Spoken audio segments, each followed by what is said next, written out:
Alright, this is the part where I should probably post.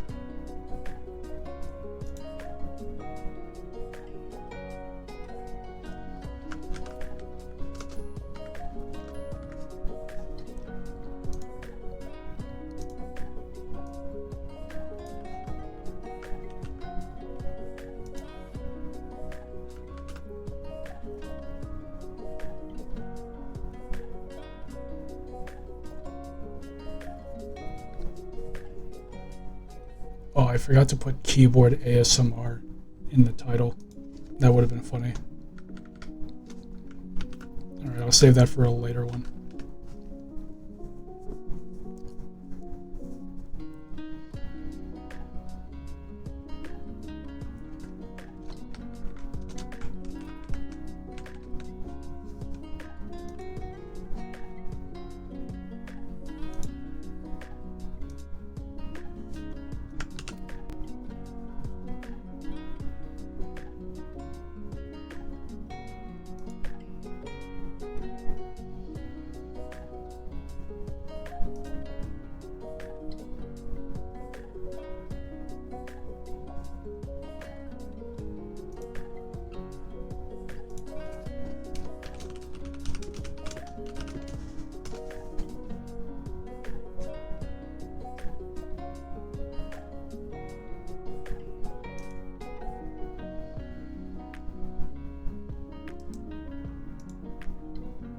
I will now close Discord.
Alright, I think everything is in order.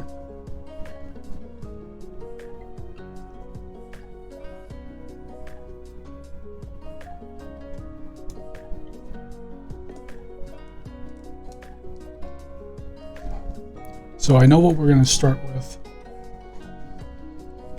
I'm going to do yet another chapter 3 vessel here. And I had a funny idea. I had a really funny idea. I just have to find a reference.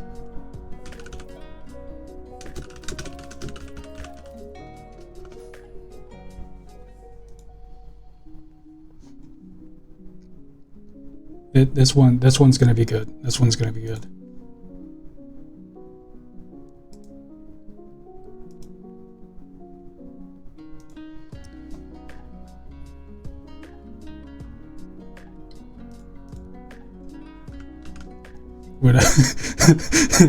We're gonna We're gonna do a Eye of the Needle.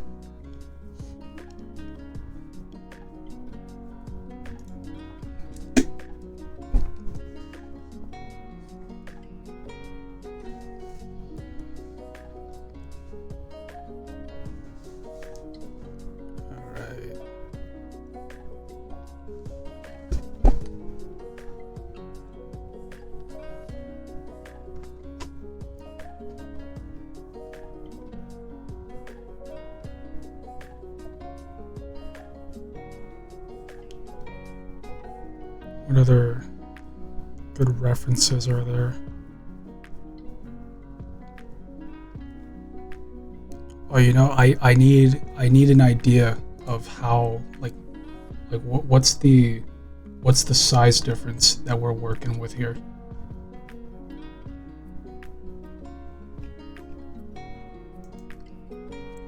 I hate when I'm looking through Google Images and I find the perfect picture, right? And then I click on it and it's like 100 pixels wide. It's so small.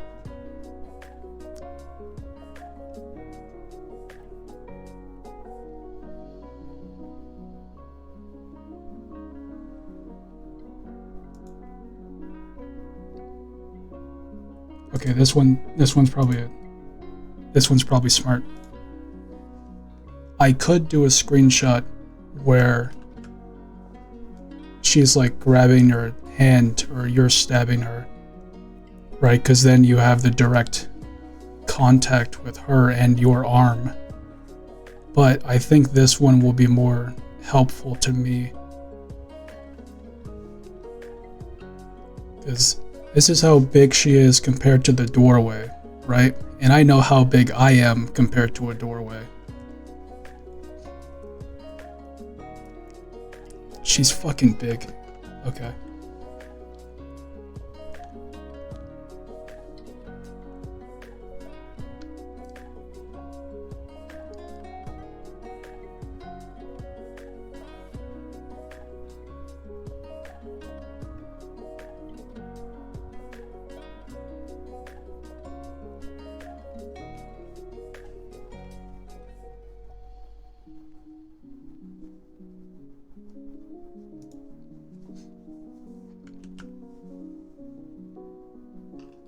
Hello.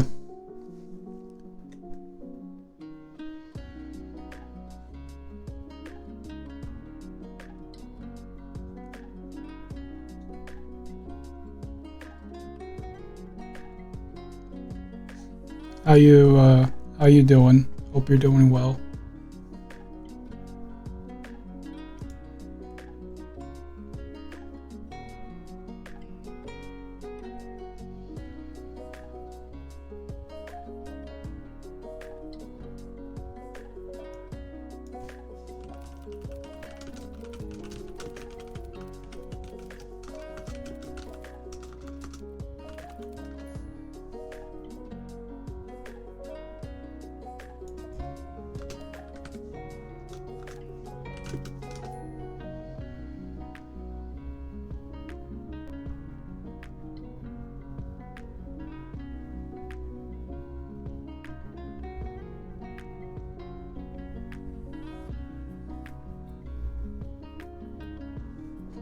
Oh, I hope you get well soon.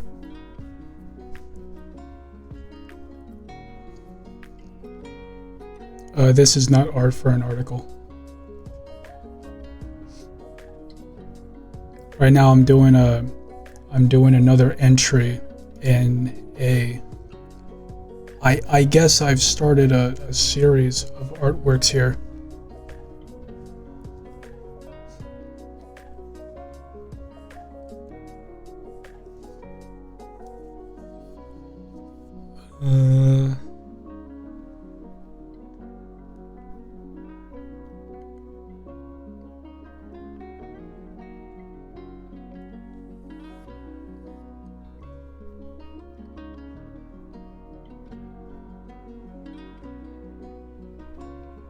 Don't mind that. Alright, I need this.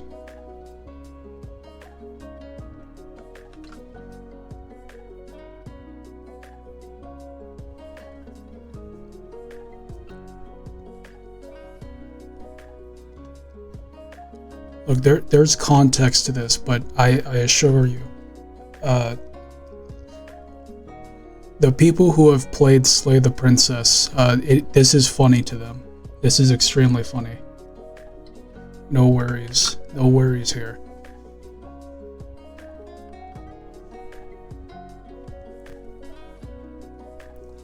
How's the audio mixing, by the way? Can you actually hear the music this time?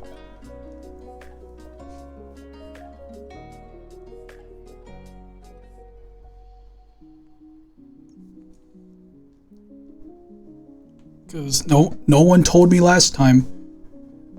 Apparently the music was borderline, like, it might as well have been muted. At least when I was rewatching the VOD. Hello, Line. I hope you're doing well.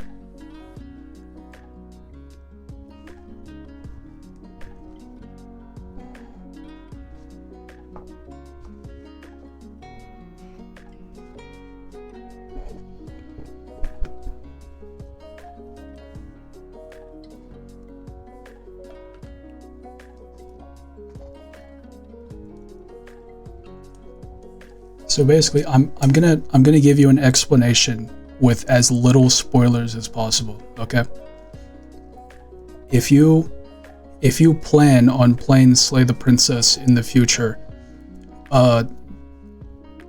like, disregard all of this. Just imagine I'm drawing some random shit, because that game is best played blind, completely blind. But basically, what I'm doing is that there is one route in the game where you can kiss the princess. It's a very specific route you have to do. And there are other routes that get to this point of, like, escalation, but they don't have kiss scenes. So what I'm doing is just adapting other routes and giving them a kiss scene, but like funny. So we have this is the one where you can kiss her. This is the funny bit that I did, because when this game came out, no one knew what the kiss looked like. It's like it's a first-person game, if you want to call it that, right? It's a visual novel. And we don't really know what the kiss looks like, especially if we have a beak. So there are many extremely funny interpretations of what this looks like. This is my personal favorite. I wish this scene was in the game. These are different birds. This is extremely funny, because in this route, she breaks her fucking ankle in like 17 different places. So what I'm doing right now is, this is another specific route in the game. And she's big. Really big. Obviously not this big, but she's still big, and I have an extremely funny idea for how to adapt this.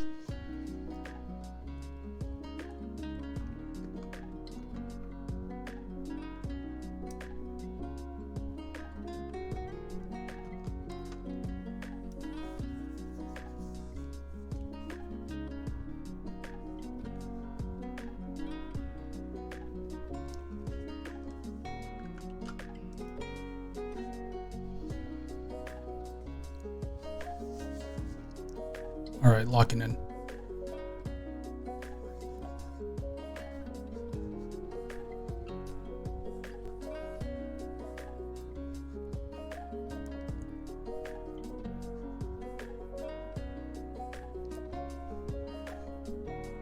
So I'm thinking this is the princess right here. And this is you. And she has you by the throat.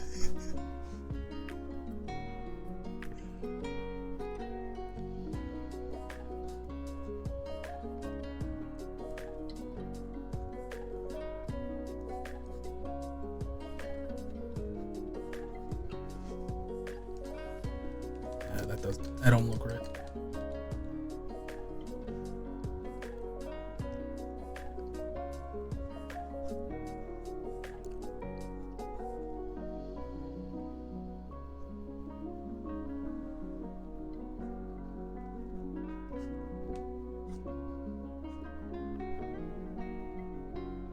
That's what I'm saying.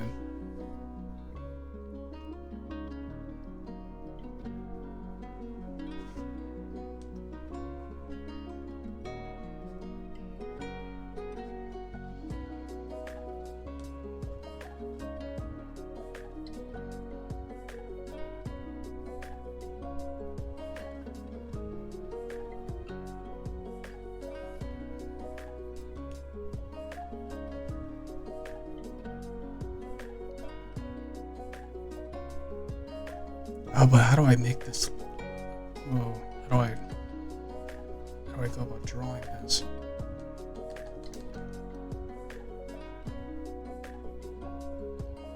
Maybe. Okay.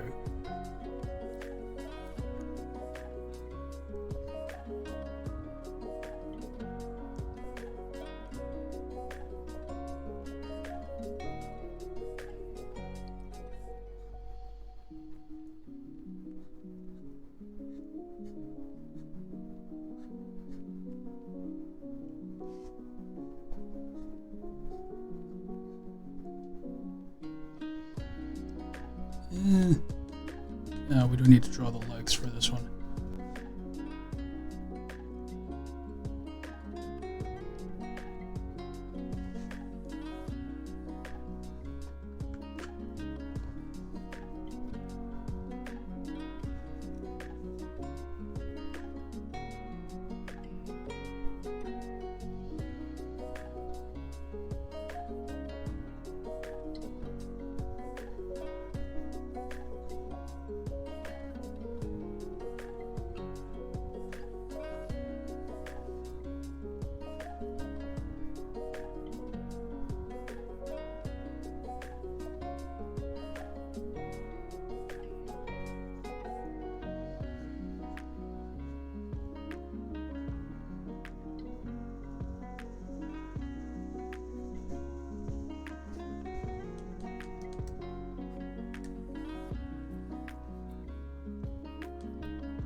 What is going on with her hair? I need to look into this.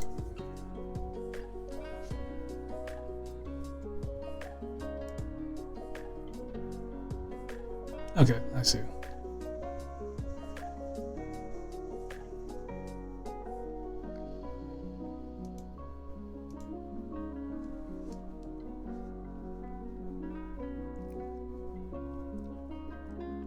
Yeah. Two bits that go like this, and then everything's just kind of tied back here.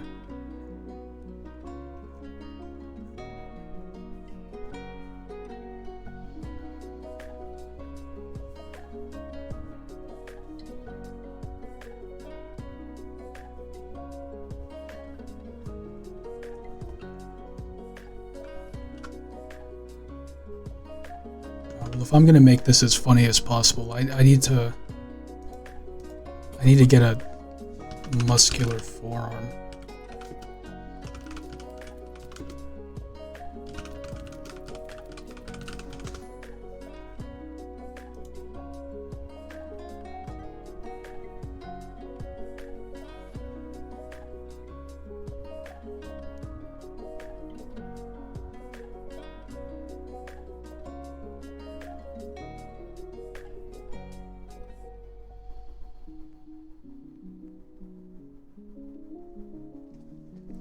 Okay, maybe I should specify muscular man forearm. So Google actually shows me a muscular forearm.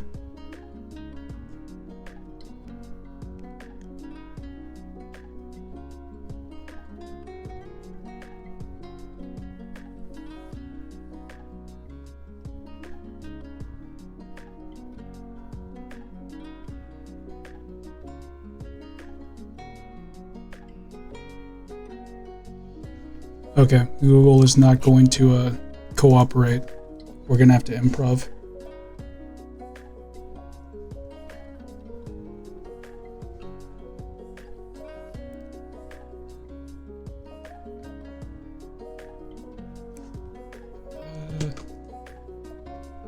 One more thing I should look up.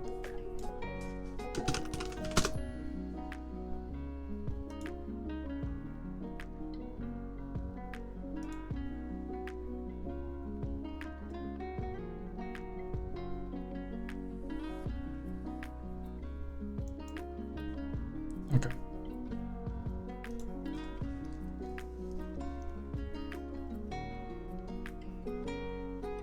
Oh, there we go. I need these two.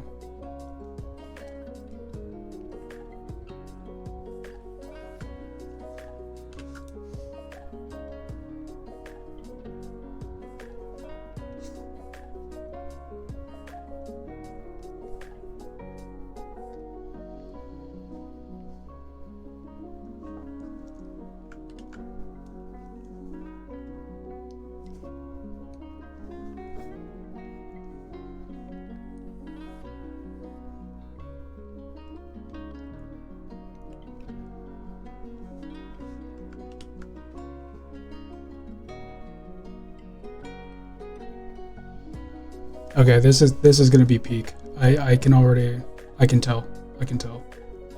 We're cooking.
Perfect.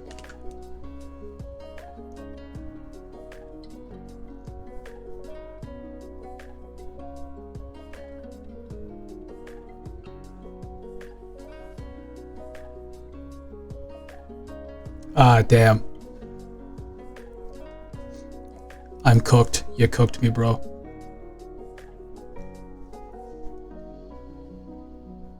Hello, Austin.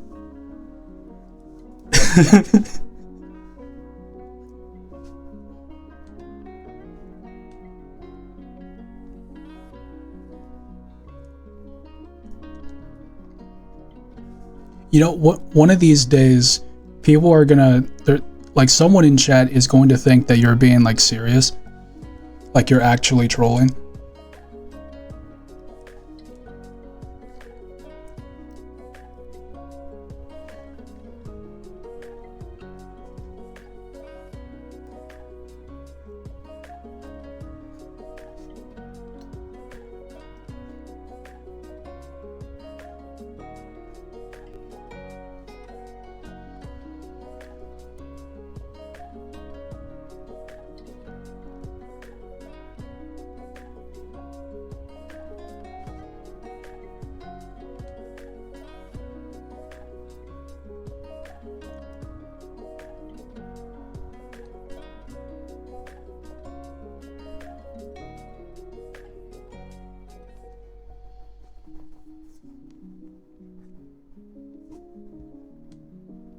Oh god, how does this look?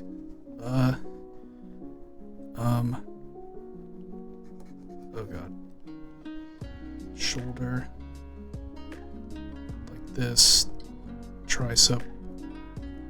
Arm. Elbow. Forearm.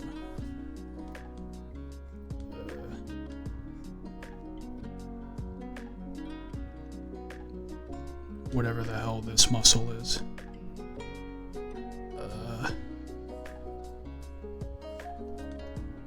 Goes down like this, then like that. Elbow.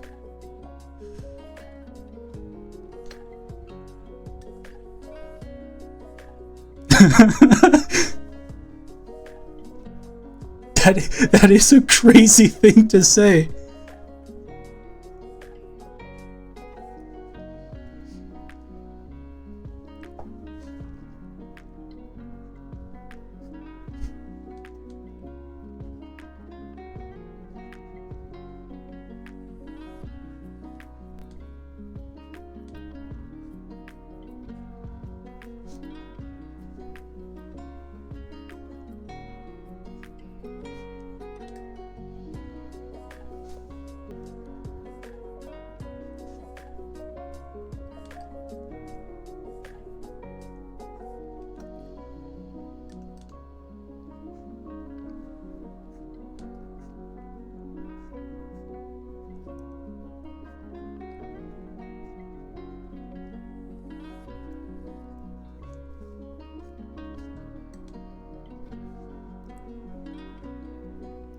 Okay, all right, this is looking good.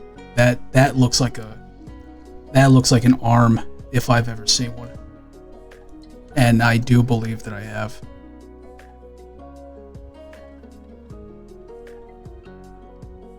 Okay, maybe wait, hold on. Maybe this is too big.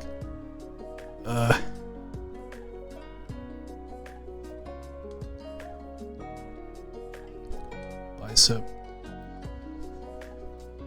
I guess I never needed to worry about the tricep.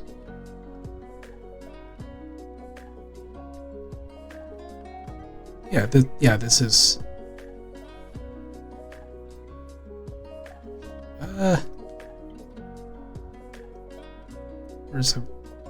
What happens with the wrist? There's a bone here.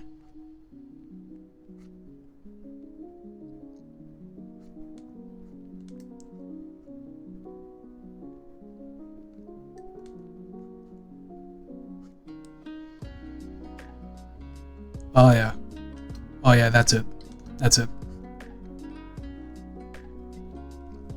That looks like a death grip.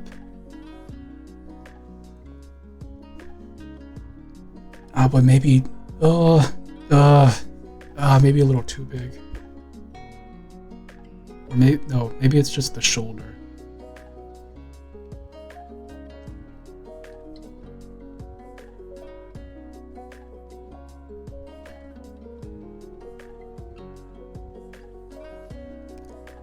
We gotta...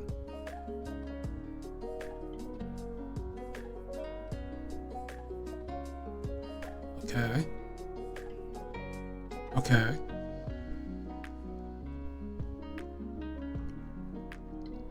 Yeah.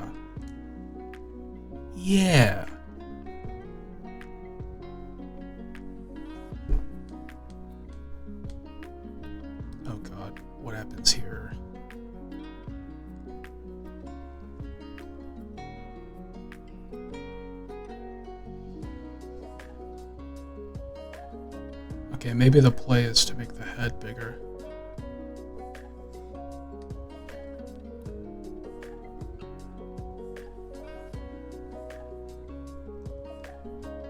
Yes, yep, that was the play. That was the play. Okay. Neck.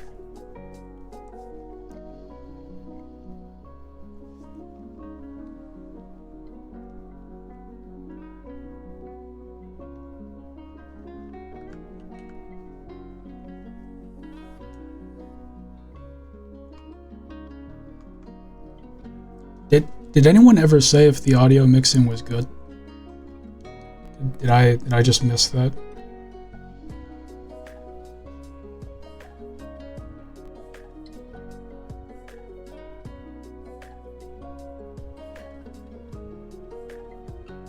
No.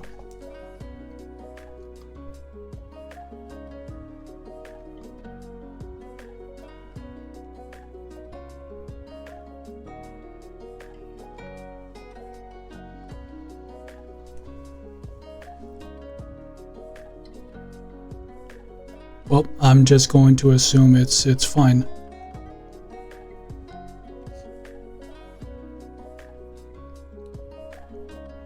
Okay, well, louder than previous streams.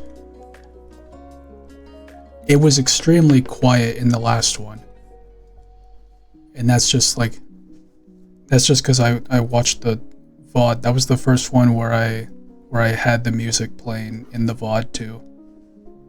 Because all I have to do is credit them. Okay, now it's good. Okay. I'm gonna believe you. But just know, if I go back and I watch the VOD and the music is quiet, there's gonna be hell to pay in the group chat. I'm gonna be very annoying.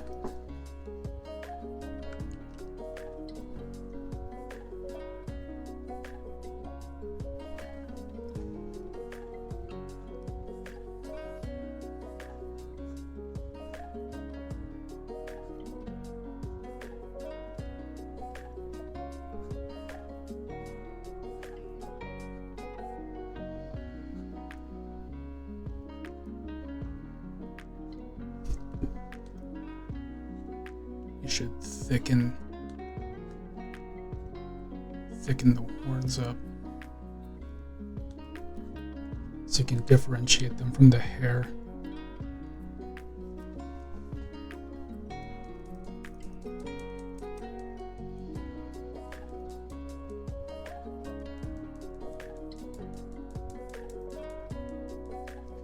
Well, of course with you, you're the only one here. You're the only one who is simultaneously here and in the server.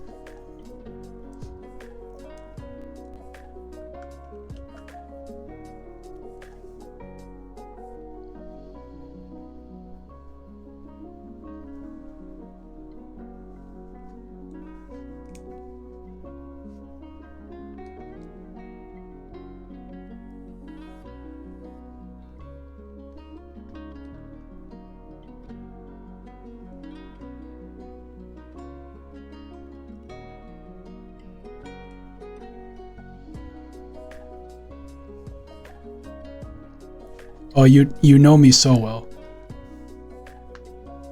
That is exactly how I would act.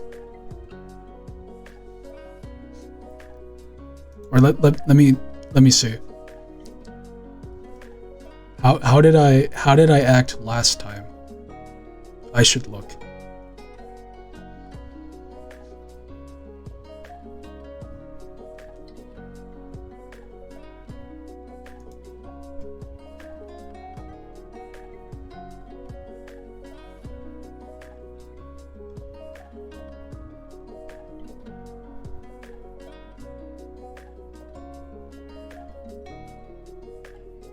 Yeah, you got it. You got it pretty much on the money. 7:23 a.m. right after stream, I opened the VOD and I realized that the music is barely audible. I then show up and say, "I can't believe it, you fuckers were there on stream, but no one told me the audio mixing was ass. I'm watching the VOD, but I can barely hear the music and the typing is so loud." Now the typing, I can't do anything about the typing. Cause I still talk pretty quietly, so if I want the mic to pick me up at my lowest, then we're gonna have to have that trade-off with keyboard ASMR.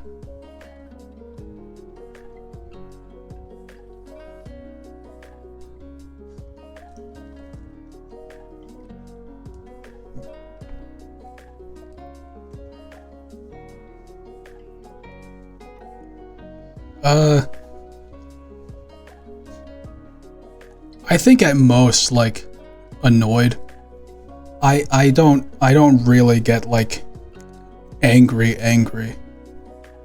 And if I do, I always play it off as, like, I always try to be comedic about it. You know, I'm just a chill guy. I think the most mad that I can get is that one time I ranted about Golbat. Because I hate Golbat. I hate Golbat with a passion.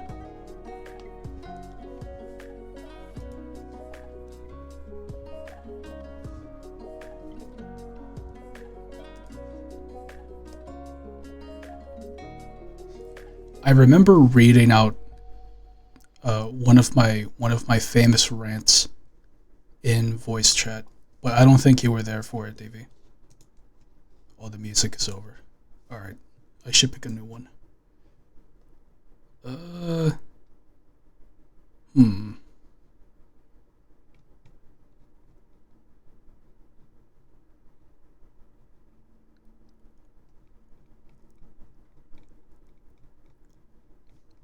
Next time we're in the same VC, remind me, and I will recite it.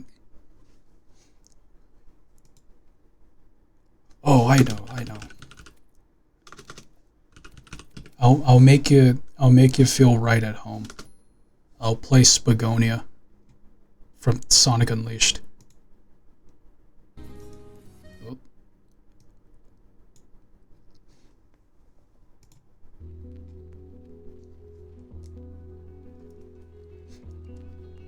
Basically, in Sonic Unleashed, the places you go to are inspired by real world places. Spagonia is like just Europe. So, like, you know, France, Italy, Spain, all of it, just kind of mixed.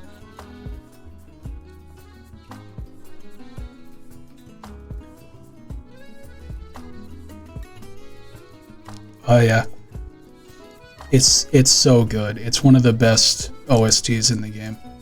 But this is the lo-fi cover.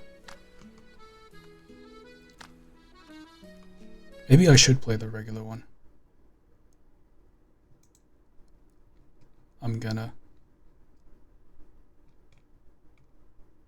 Yeah, I'm gonna play the regular one, and then I need to change it on the overlay.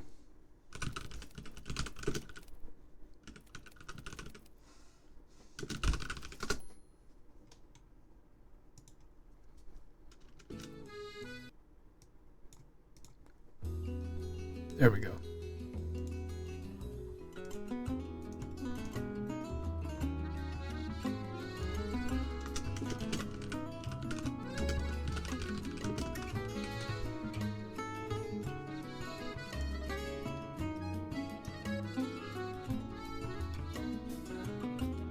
What's up?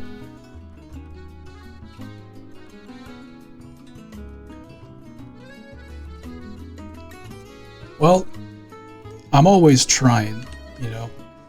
You save up polychrome, you do a 10 pull, you hope for the best.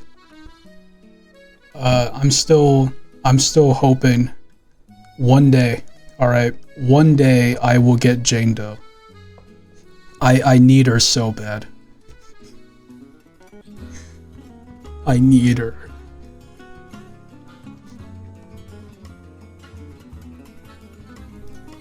I think my two biggest Like if I were to have a wish list, I need Jane Doe and I need a Zhu Yuan. I just need them. I need them so bad.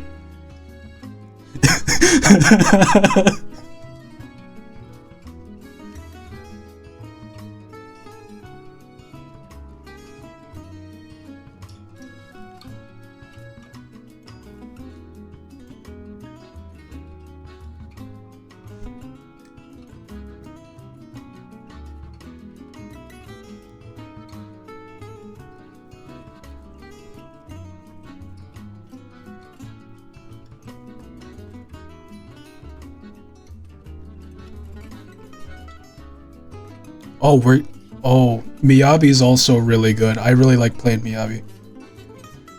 Because you know when you go to Hollow Zero, they have the trial characters, right? So I'm able to play Jane Doe and Miyabi. I'm able to try them out.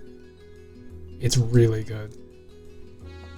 But man, so many characters are S rank. It's crazy.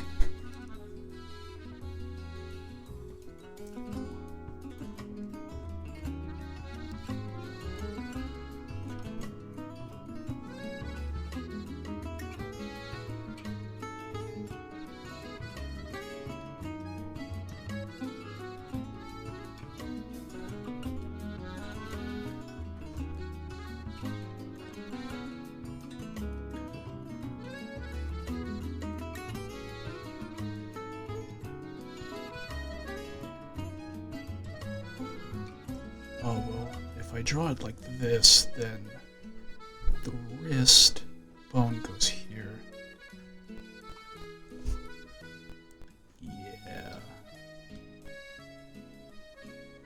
Yeah.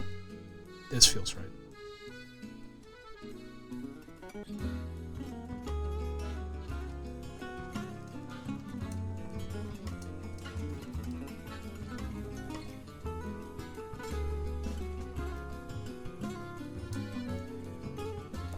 Are you talking about Zhu Yuan or are you talking about Yishuan?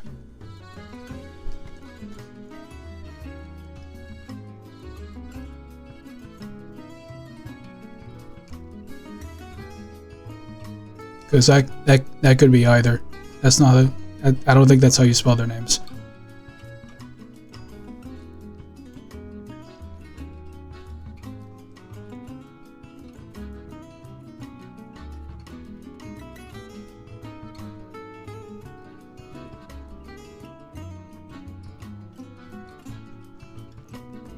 This forearm could be thicker.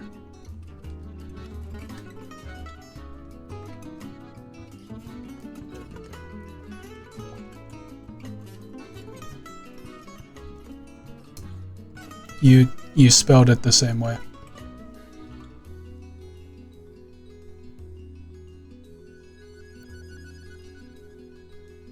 Okay, so the one with the bird. There's no space. There's no space. You have it right. There's just no space. It's Yixuan, Yishuan. I have that one. She's sick. I recently added her to my rotation.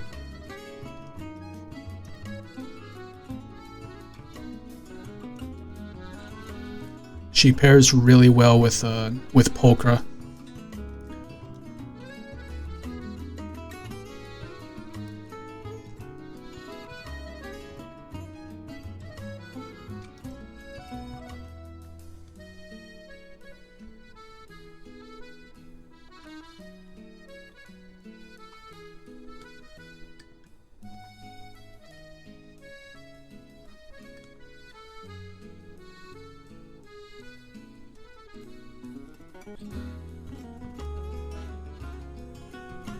Yeah, I can see that.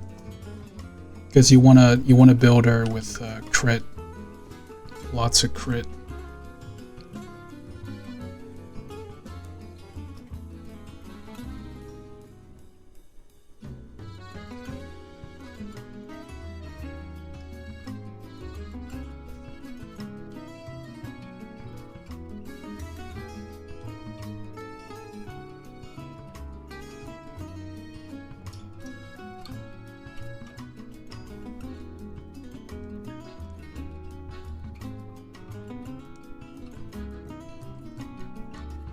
Bernice is cool.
I really like drawing this hair. That's nice. I should make these horns more prominent. Change the angle a bit.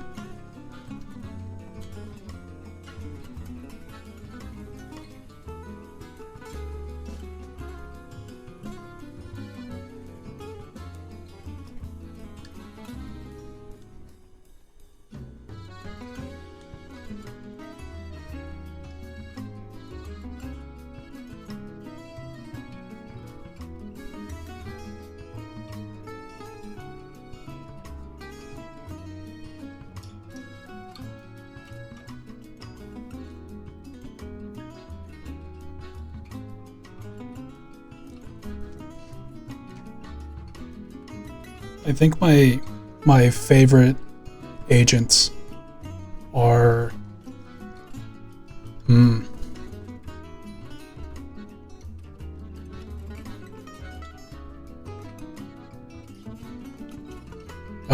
you know what, I'll tell you my top three. Lycon, Pulchra, and Anby.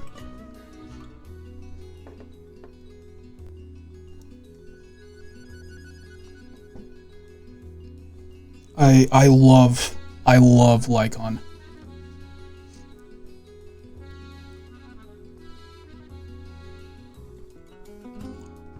Lycon is the best example I got for I am straight, but for good character design, I'm definitely bi. He's so fine. And then Pulchra is just like, I need her. I need her so bad in real life. I need Pulchra in real life.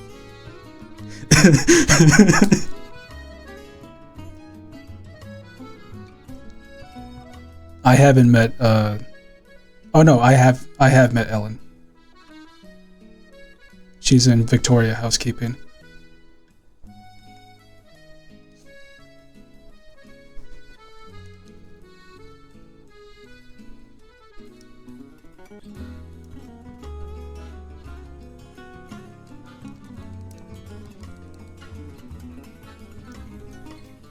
All right, I think it's time.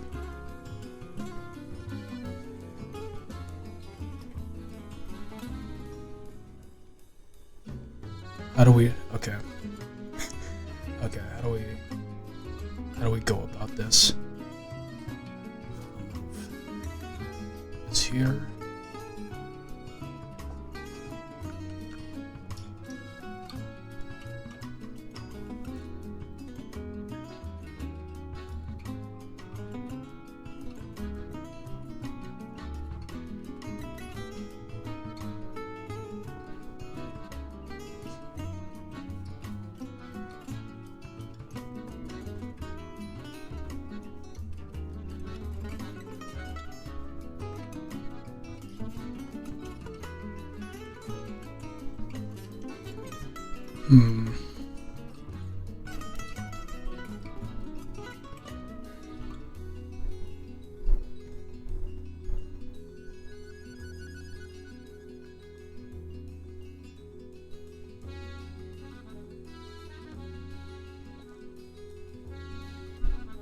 I need to consult.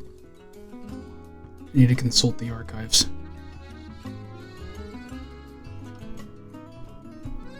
Maybe it should be a running gag. Either the beak goes in front like this, or she's just like doing whatever this is. Those are the two options.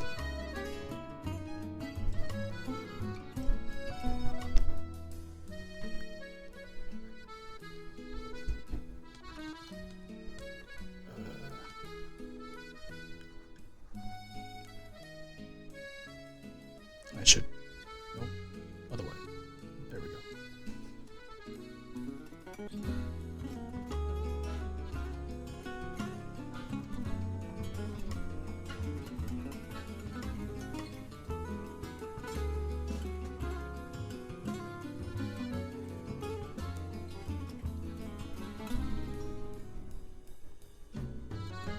Yeah. This looks right.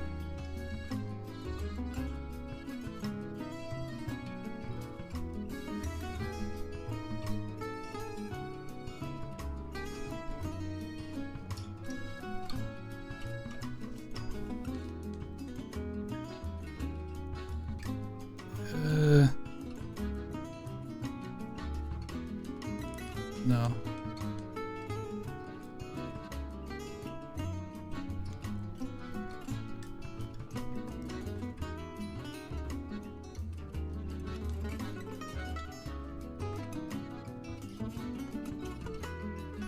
Maybe. No.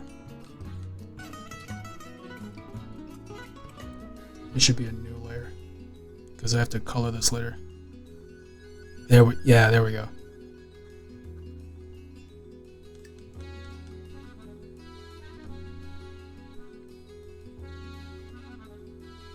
Maybe.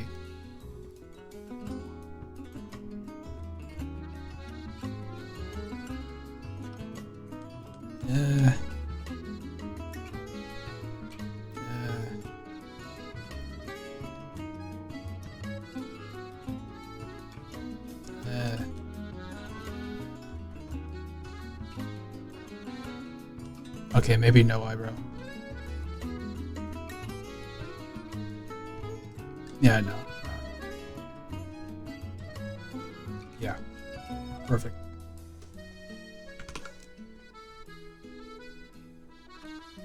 There we go.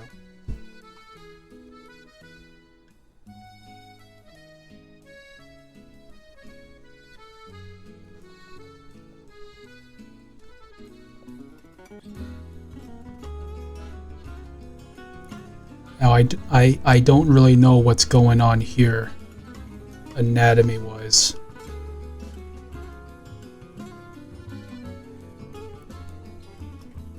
I think we can assume shoulder is like somewhere here, arm comes in, elbow, then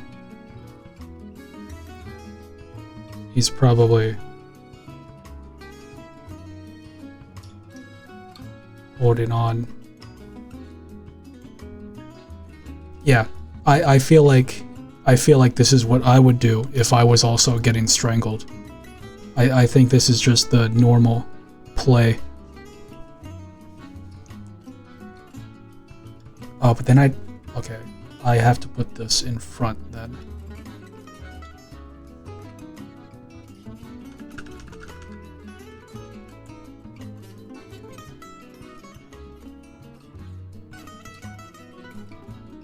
No.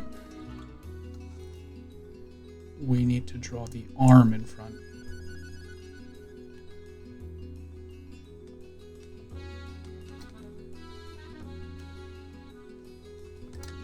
In which case we get rid of this.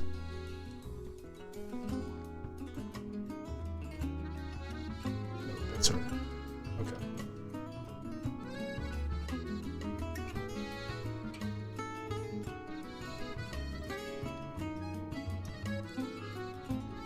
Hand right here, knuckles, and arm.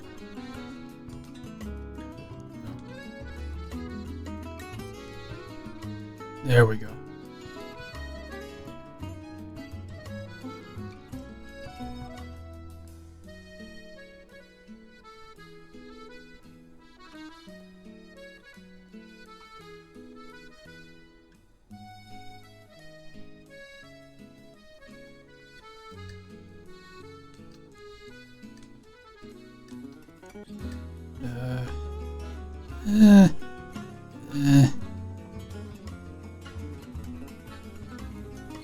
I don't like what's going on here.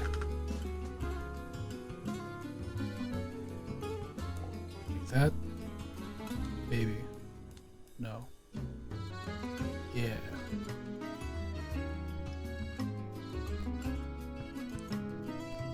That seems about right. No, it's the pinky.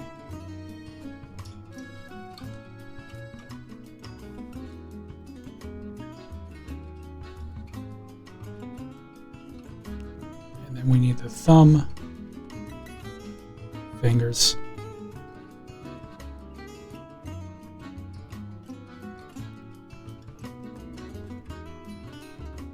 There we go.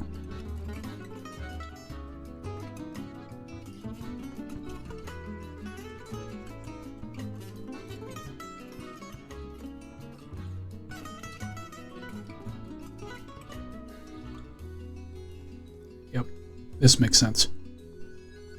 Then we gotta remove some of the smudge.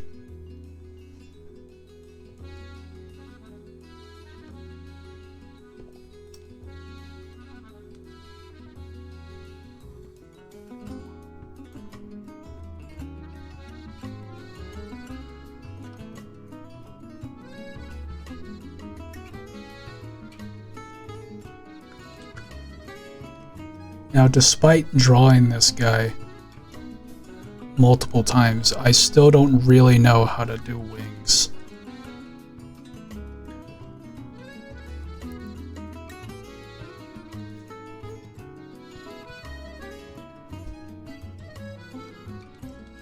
I think I'm just going to do this.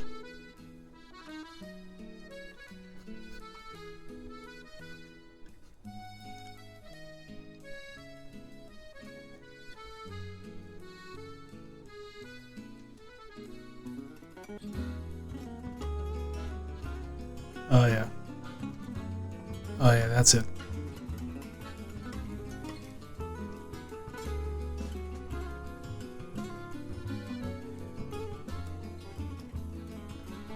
So now that we know where he is, I can fill in some more details for the princess here. Yeah.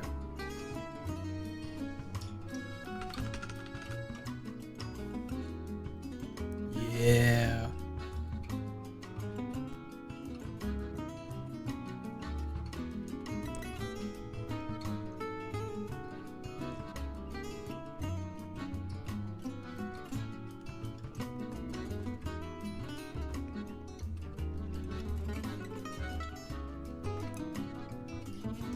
Should I draw the rest of his body? Maybe.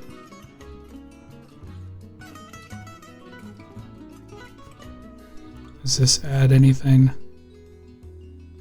No, it doesn't. Okay.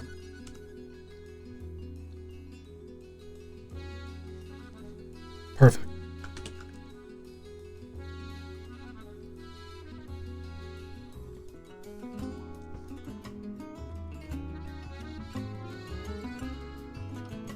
I should name these.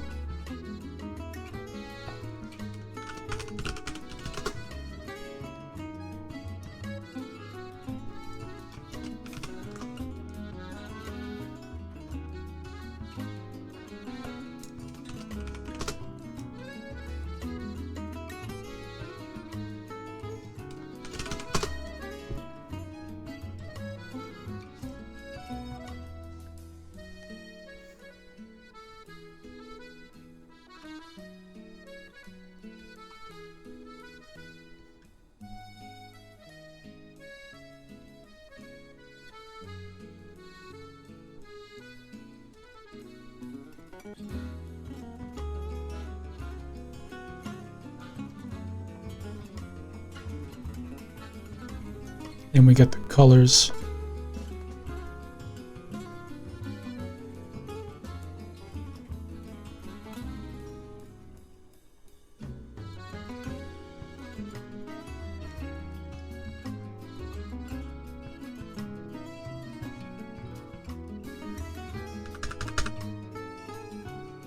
All right. Now we're in business.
Let me just lighten this up a bit.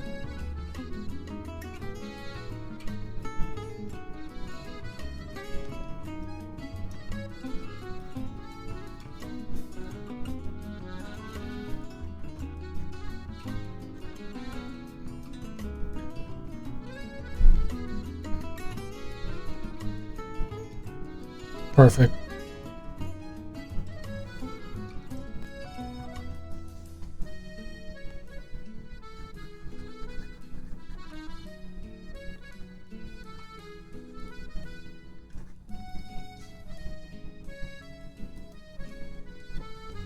Okay, I should probably differentiate these a bit.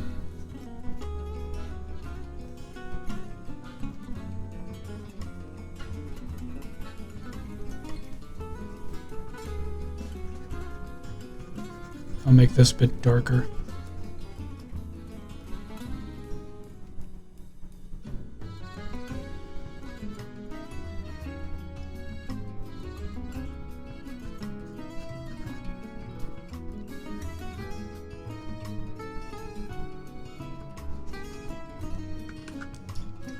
Okay, we can do better than this.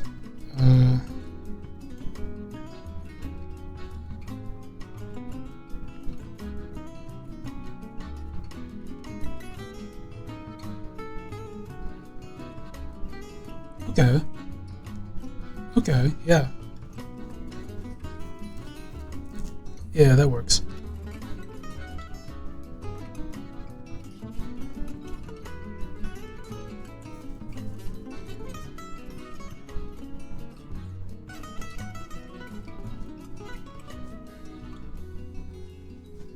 Alright, and then we're gonna do the thing I did with this one.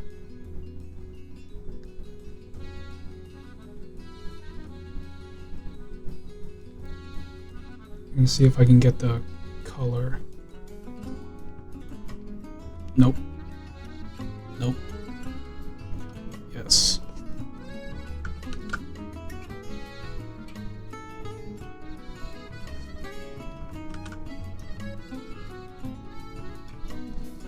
Can I? Beautiful.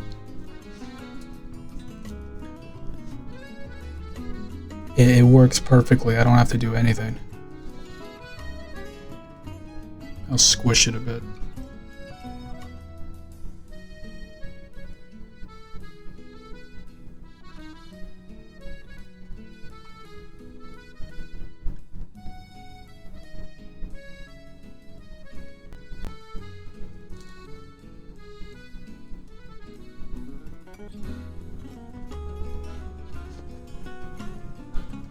Okay. What else can we add to this? I feel like we can add something. Do I also just do the do I also just do the slobbering?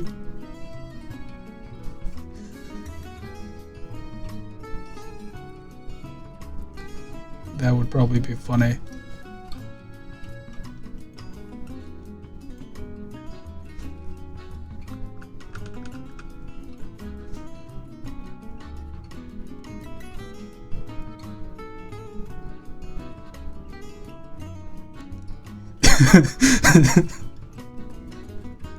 This is vile.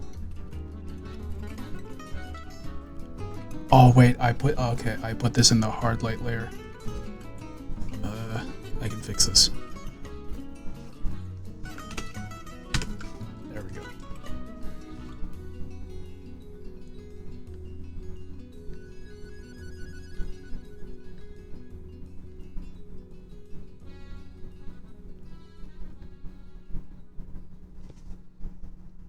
Alright, it's been 30 minutes.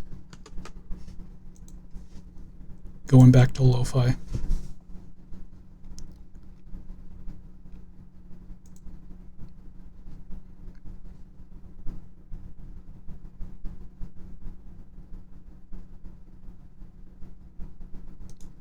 Sure. Oh god.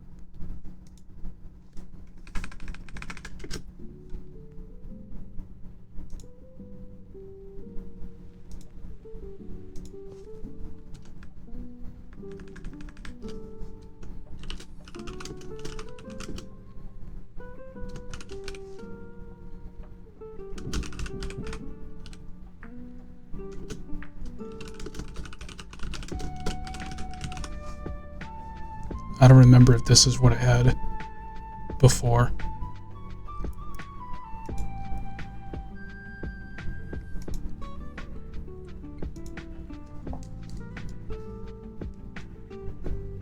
Okay, maybe it was better if in the hard light. I'll just keep it here. And then I'll change the color here.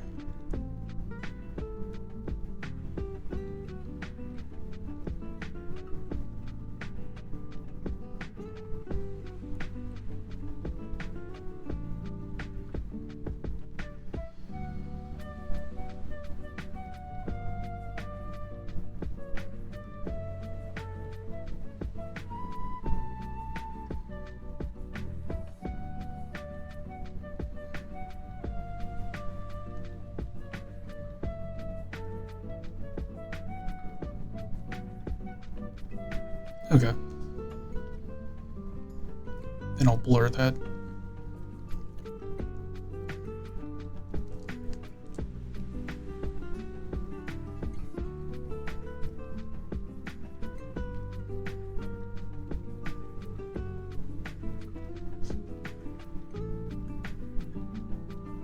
Yeah, this is great.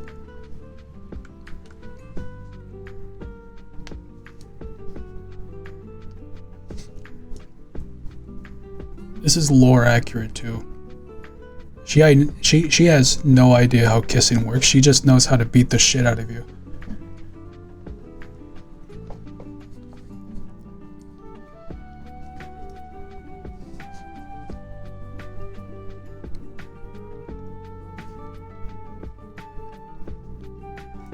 Alright.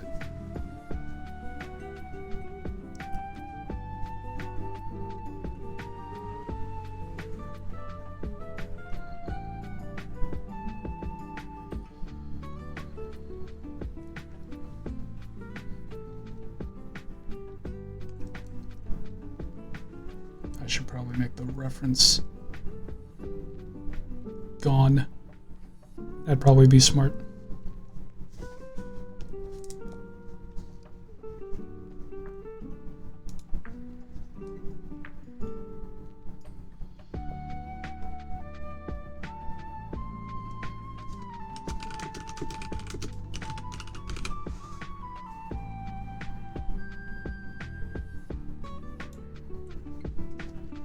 There we go.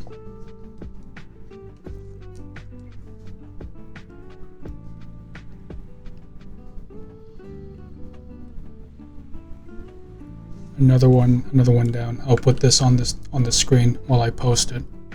I'm gonna post it now.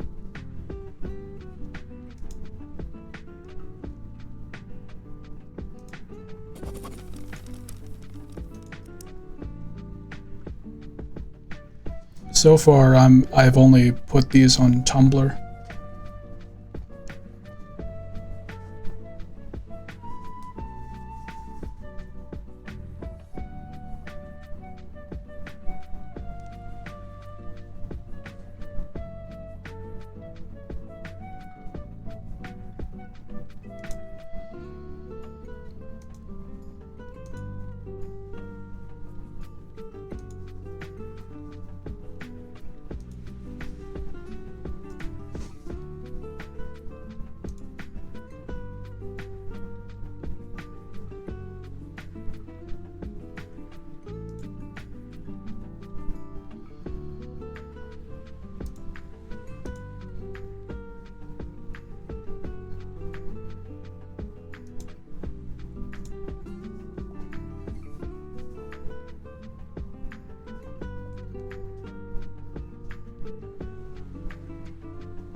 Okay, this is a funny caption.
The interesting part about making these is wondering how to justify it. Because the one in game, that one is justified. That one makes sense for the arc that you put yourself through in order to get there.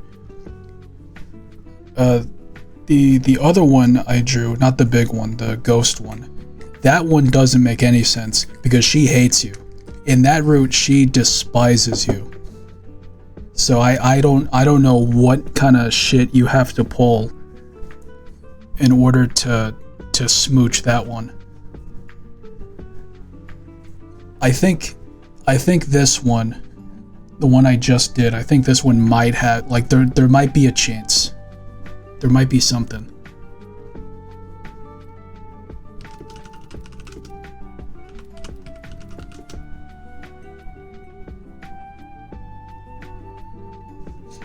I know what you're saying, but you gotta play the game. You gotta play the game. You don't get it. I mean that in the best way possible. You gotta play the game.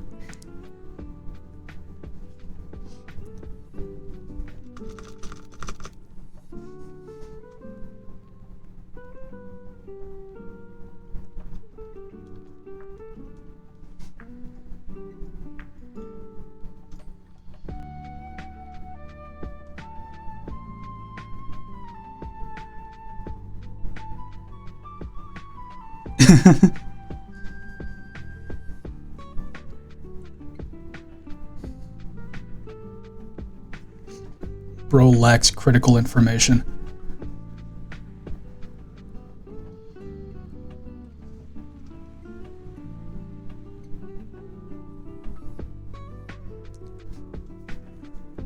Oh, how do I word this? I'm writing the tags right now, because on Tumblr you can treat tags like author's notes. The point that I just made, like they're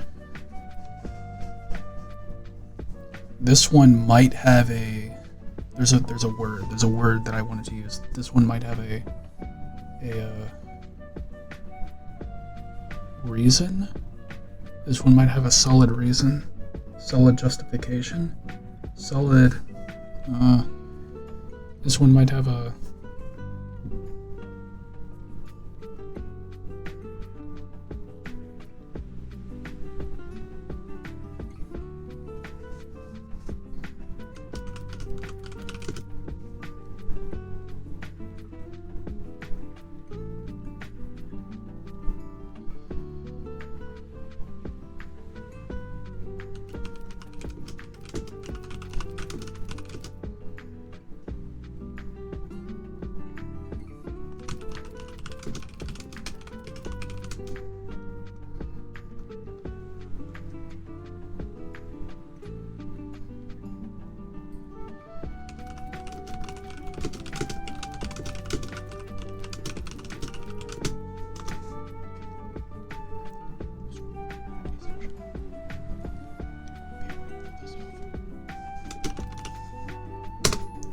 There we go.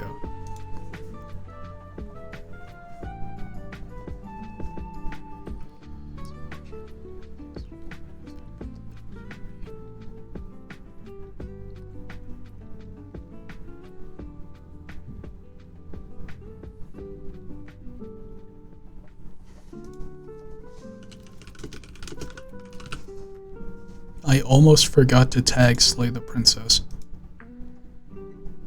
Like, just the title of the game. Like, I have on Tumblr, a lot of the Slay the Princess stuff is tagged as STP and then the subject.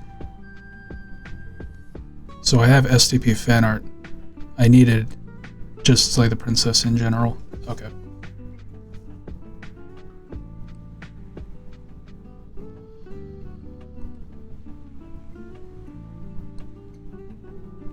Alright, post.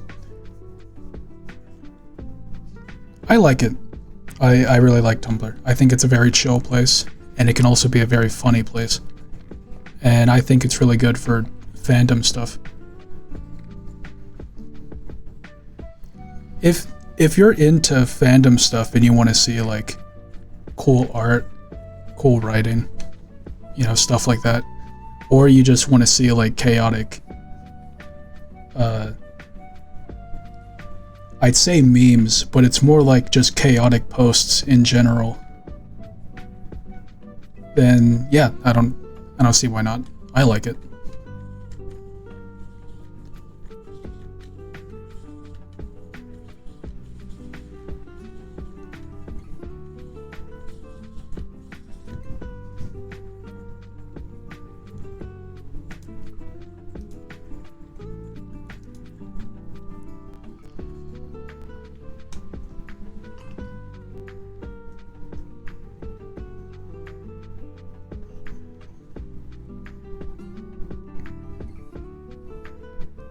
Nice.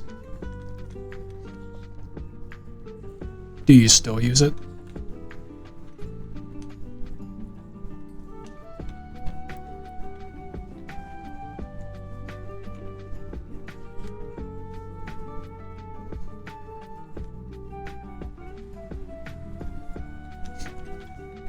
Oh, and here's the secret about using Tumblr, alright?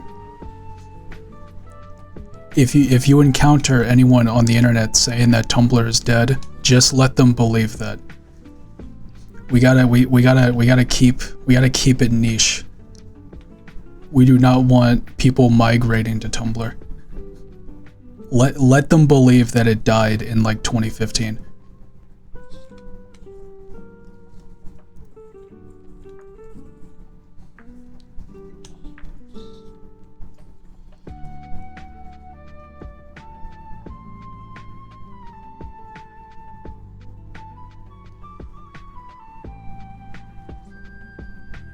Alright, I am now going to go to the bathroom and stretch.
Alright.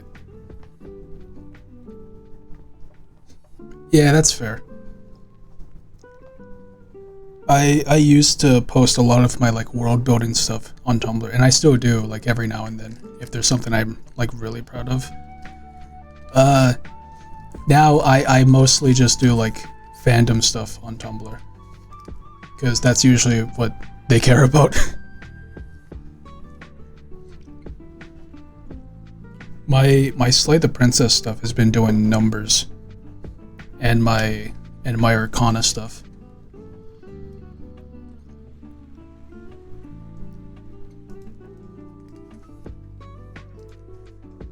I think I think the Sonic stuff would be doing a lot more, but like it I mean Sonic fan art, like that's one of the tags that's like it's getting updated with like 10 new posts every 10 seconds.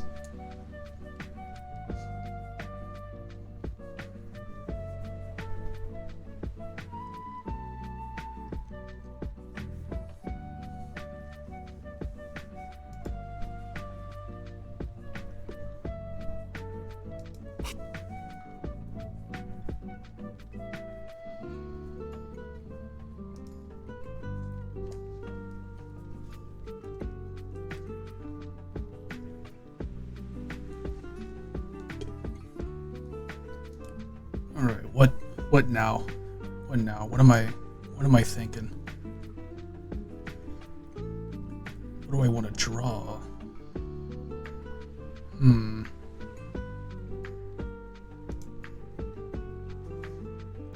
I'll go back to the random page I had in the last stream.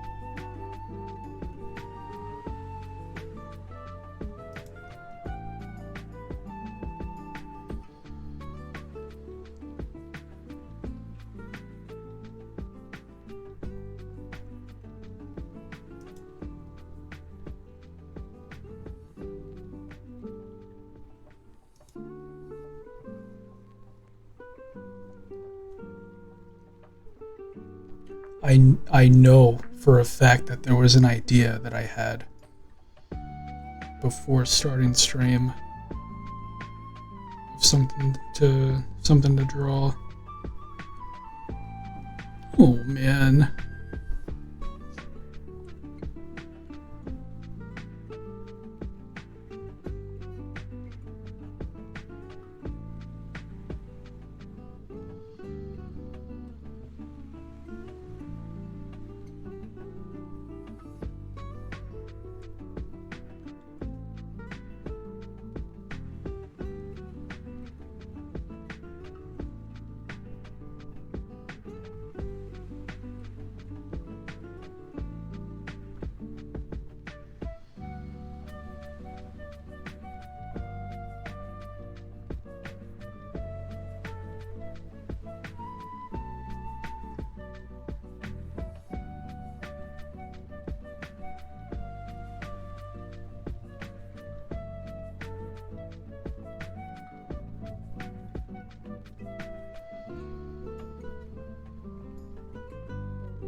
Oh shit, I zoned out, lost in thought.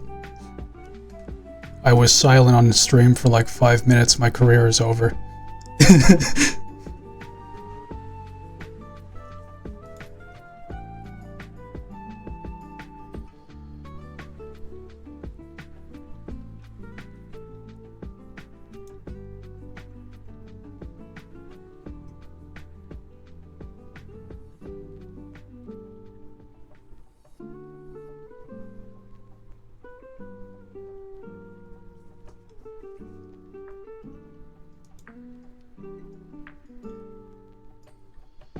All right, I'm gonna start writing. I know, I'm sorry.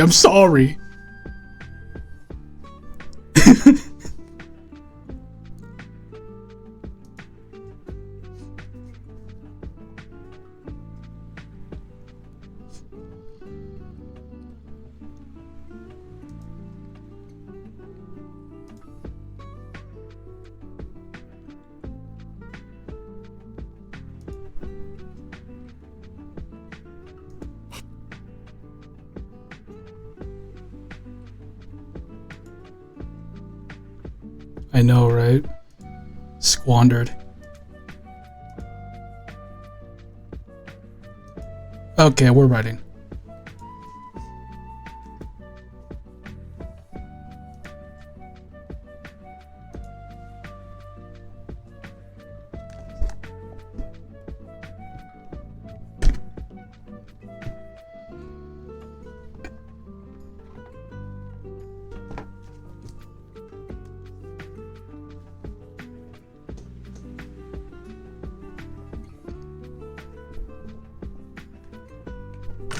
So here's the deal.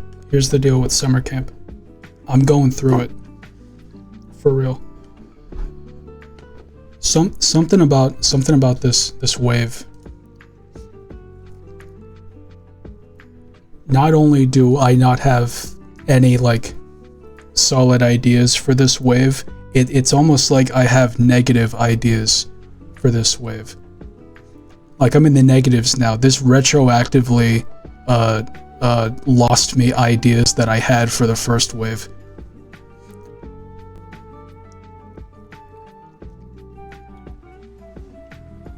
I have one, and it's for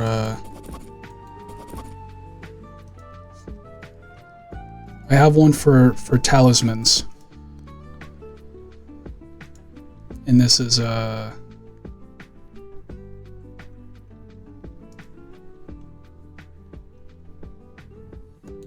gonna have to open this up, and let's get the world out too.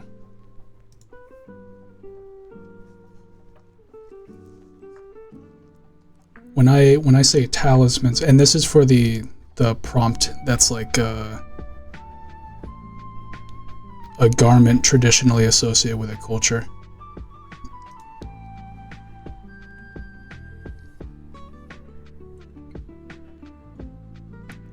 Where do I write about talismans?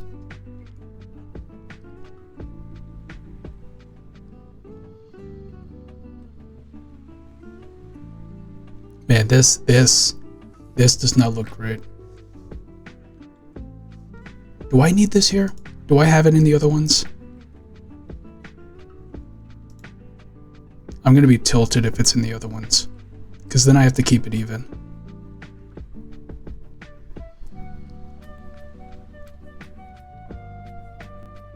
Oh, thank God. Okay. Hold on. I gotta take that out real quick.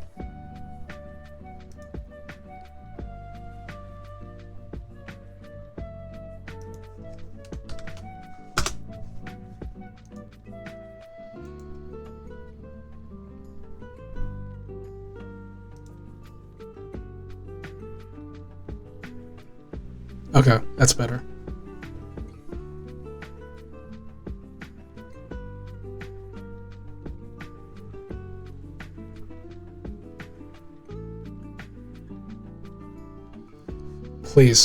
Please, I am begging. I'm begging past me.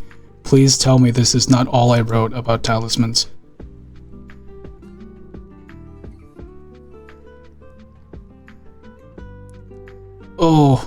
Oh my God.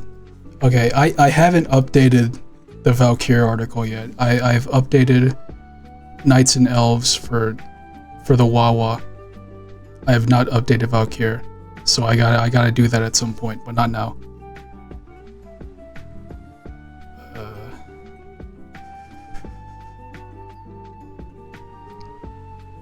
Okay, I did write about them. But I don't know if there's enough to write a whole article just about them.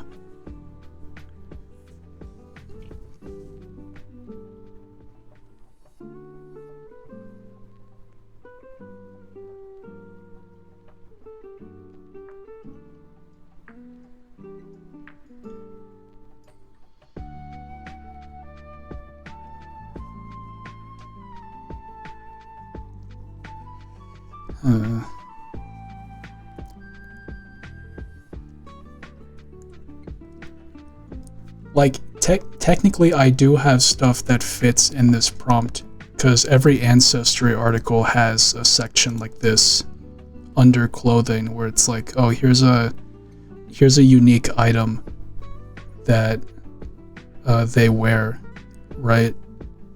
This is the what is this called? This is the shawl that Valkyr wear. Elves have the masks, knights have runic gear. I guess I could write an article, maybe. But then it would just be rehashing what I wrote in these.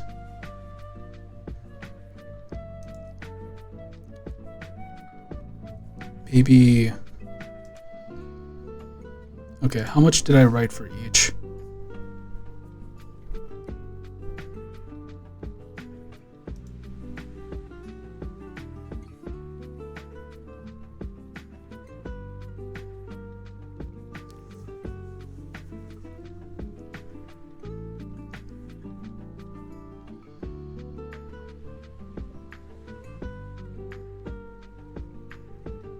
Yeah, no, I already wrote all you need to know.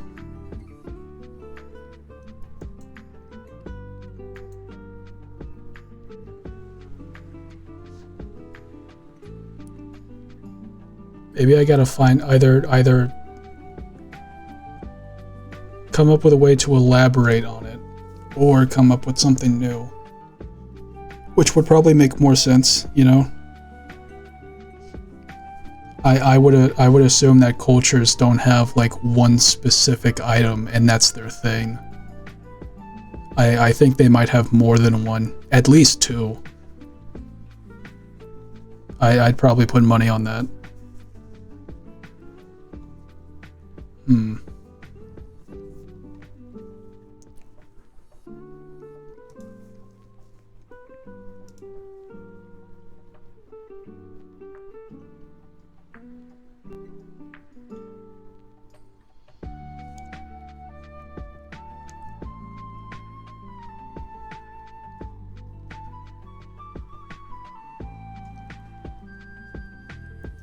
Oh, let me tell you. Let me tell you something. This myth prompt right here, I'm so mad. I'm so mad because Adine would have fit here perfectly. But I used it for the what was it? The renewal challenge.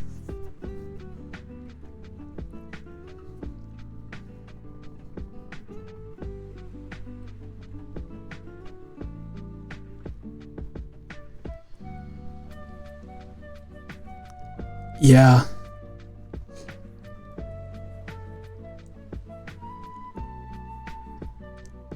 It's especially annoying when you're like me and you write like one article every 2 months.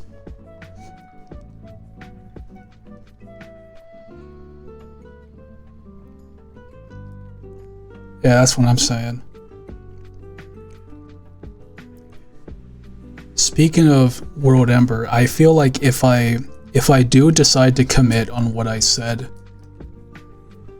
I'd like to do I think it was my resolutions, or maybe it was the summer camp prep, where if I just do like a big update like Minecraft, I do a big update every World Ember. I like the idea of that. The first would be for the Civilizations update. I'd update the Stonewood article, and then I would also finally give an article to Yasudun and Wolfhelm. I think that would be fun to do on stream. Cause then that would be everything, right? You'd have the writing, you'd have the art that I have to make. Like I would have to make a splash art for all of them. Cause I gotta, right?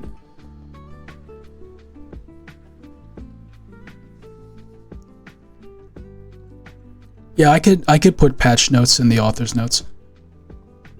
I think I did that for Knights and Elves too, since I updated them. I think.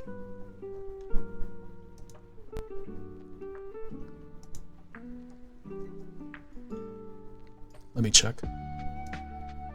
I gotta check now or else I won't stop thinking about it.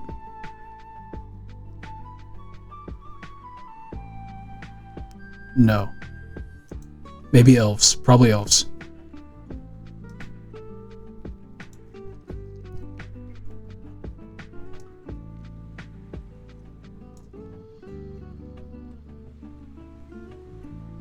No.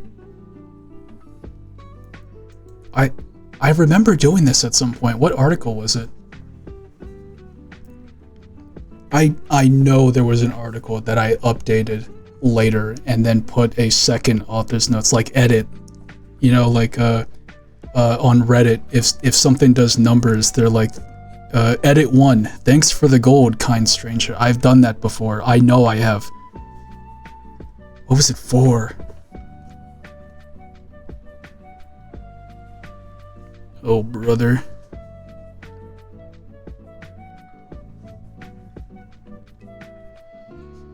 Okay, I'm gonna stop thinking about it, or else I'm gonna fix it.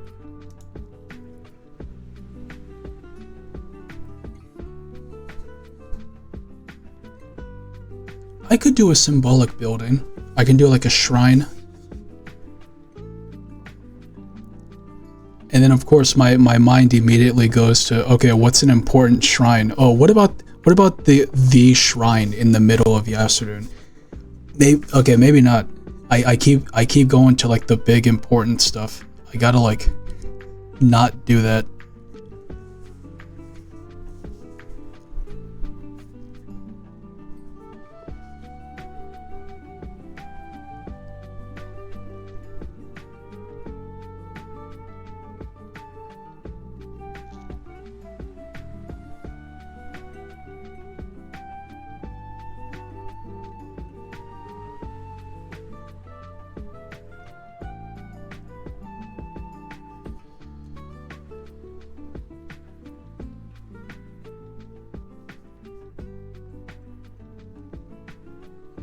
I do know that no matter what I end up doing, I need to give Valkyr more lore. I gotta. I owe it to them. I keep giving all the cool shit to knights. There will be a time. I'm hoping that in the third or fourth wave there will be a prompt where I get to use a knight article idea that I've been real excited to make, where it's like how different cultures affect the way that affinities evolve. Like if you had a dog knight, right? And you had a dog knight living with knights, living with Valkyr, or living with elves, like how would that affect the way they evolve? And I think that's an interesting exploration. But nothing really fits for that yet.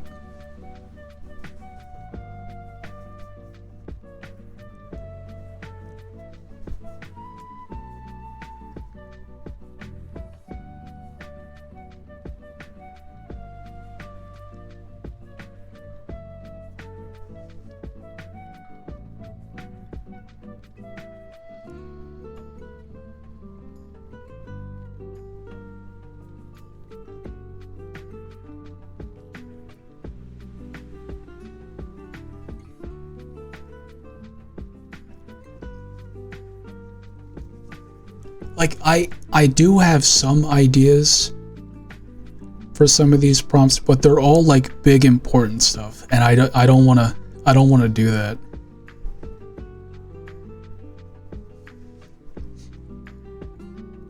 Like a myth surrounding the birth of an important person in your world. I've already done the Adine, right? So my first thought was, okay, what about the first night? I've hinted at that before, but that's, you know, that's kind of important. I think maybe.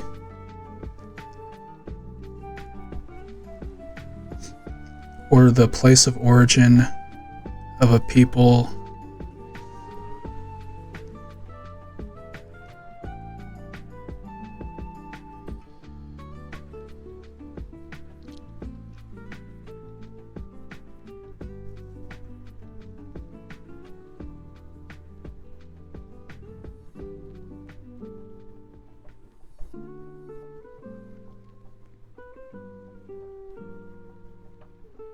Is Yemu a place or a person?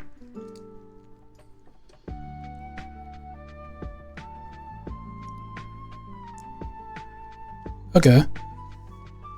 What's the idea? If you don't mind sharing.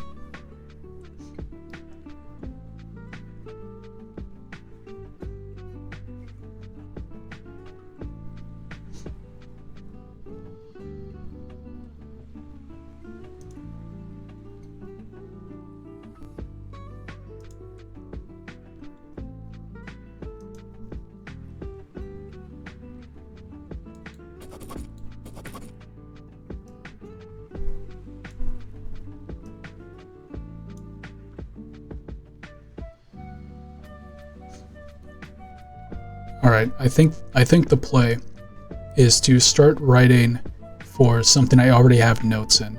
I just remembered that I had this on standby, and that's probably the play.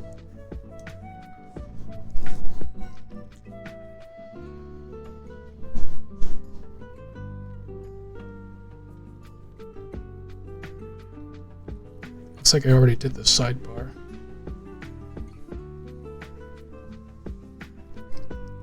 At some point, I'm gonna have to reformat how I do all the item articles. I have to clean them up. Because when I started making them, I used the BB code to make, like, you know, the unordered lists, right? But then there was an update where now all you have to do is a hyphen, right? So I should go in. I gotta do myself the favor and just go in through all of them and clean everything up.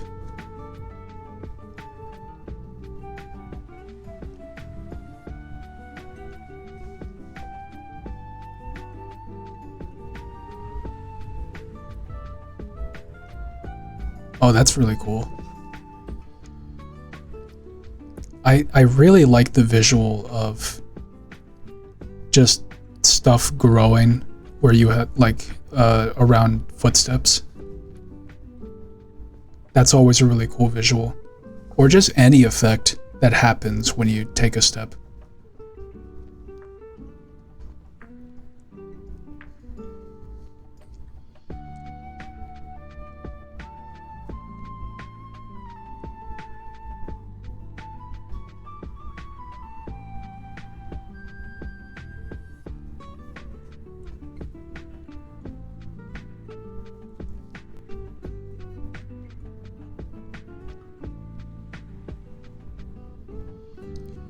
I think if you want the gods to have some role in the story, I think the play is to make this character, like, I don't know, like a demigod.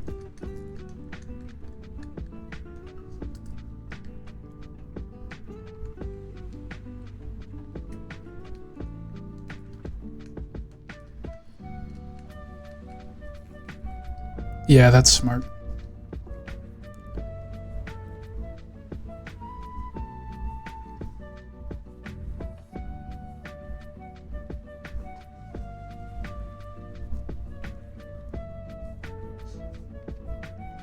Yeah, because if I remember correctly, the vibe you go for is very like it's very like a Greek mythology, right? So I think it's absolutely fair that there would be demigods.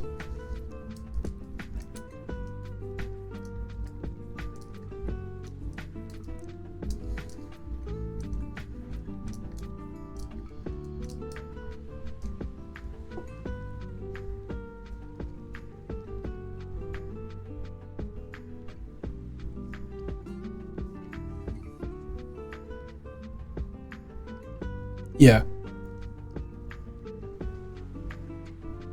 Okay, before I start writing, I'm gonna go to the bathroom again because I'm well hydrated.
All right.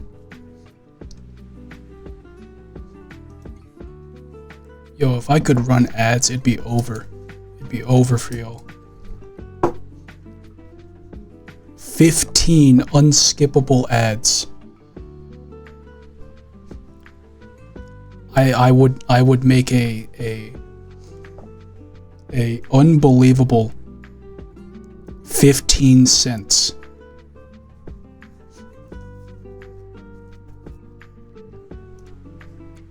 Alright, I need new music. We're getting into... I think I know what I want.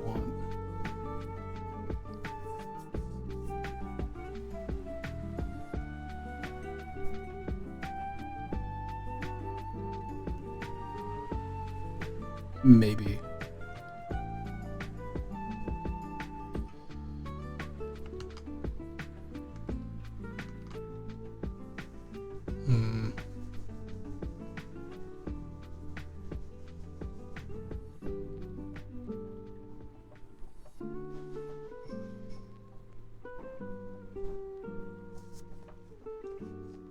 Got it. I know.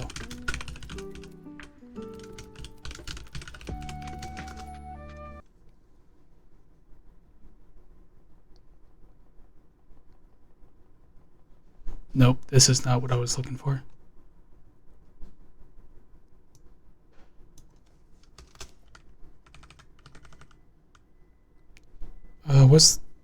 What's the name? What's the name of it?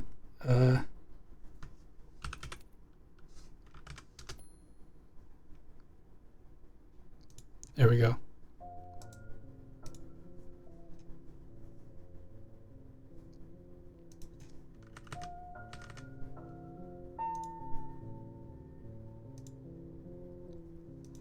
And now what I'm going to do is make a duplicate of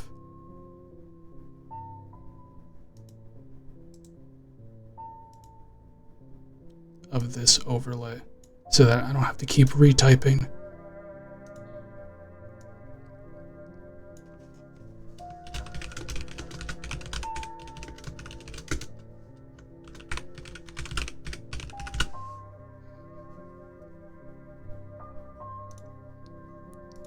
There we go. And it's looped. All right.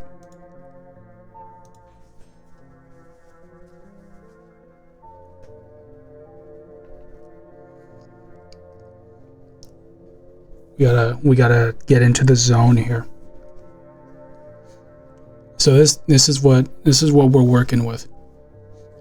Nerosia is a chemical used by what I'm calling dreadnoughts.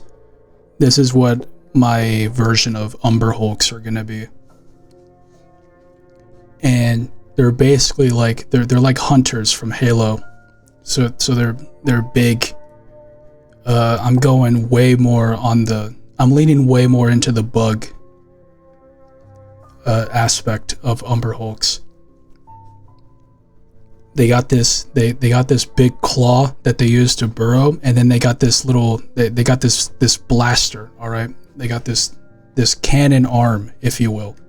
And it shoots this schlop, all right? Like the bombardier beetle. That one that you know that beetle that like it makes like boiling water and fires it. I don't think it's water, but it shoots something. It's got some schmutz that it shoots at you, and it's boiling. I'm thinking that it's this substance that's like corrosive. All right, it shoots it at the rocks, softens the rocks, and then it digs through the rocks, right? But it also, this thing eats like spiders do, so it'll, because like I'm assuming a lot of the creatures in this place are very bug-like. They probably have shells and stuff. So this thing will eat like spiders do. It'll inject the schlop into you, and it's corrosive, right? So it melts. It melts your insides, and then it just kind of just kind of slurps it up, right? But because this is our version of Umber Hulks, I never really vibed with the whole like gaze thing. But I do like the idea that it fucks with your mind a bit. So what we have is that they can turn it into like a gas, and if you breathe in that gas, it kind of messes you up. It induces like a fear response, and if you have enough of it, then your brain will be so traumatized it will block out the memory. So that's how we're incorporating like traditional Umber Hulk lore.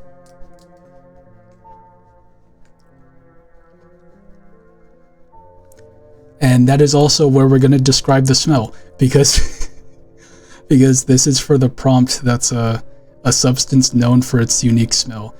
It's not known specifically for the smell, but if we describe the smell, then it will count, I think.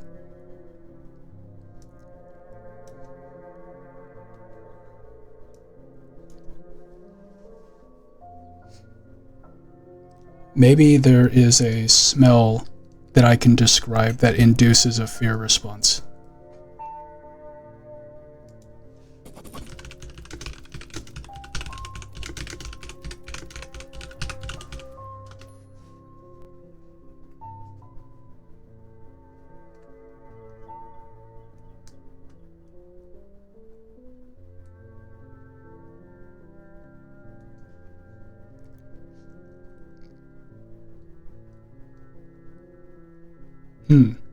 Okay. What do you mean the smell of fear? Is that what it's called? Hello, Mackiet. What's my opinion on... Okay. They're alright. Kind of cumbersome sometimes. But you get used to it.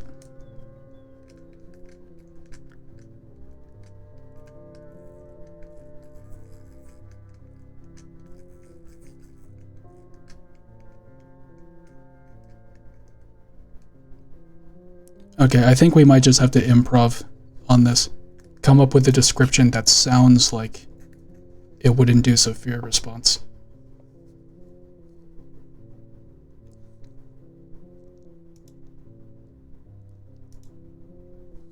Oh, how's the audio mixing, by the way? I can tell that this music is a lot quieter. I should probably raise it up. How's that?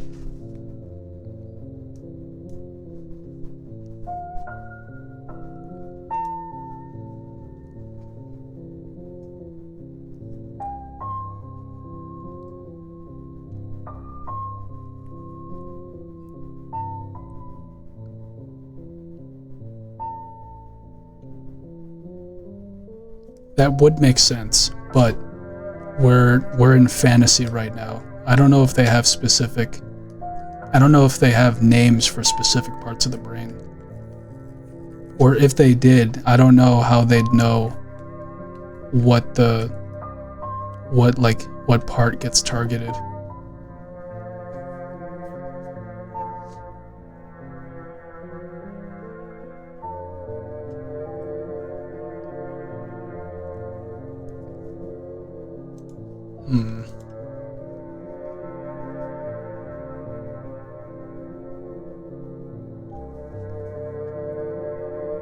Is the sidebar notes or... No, the sidebar's done. Okay.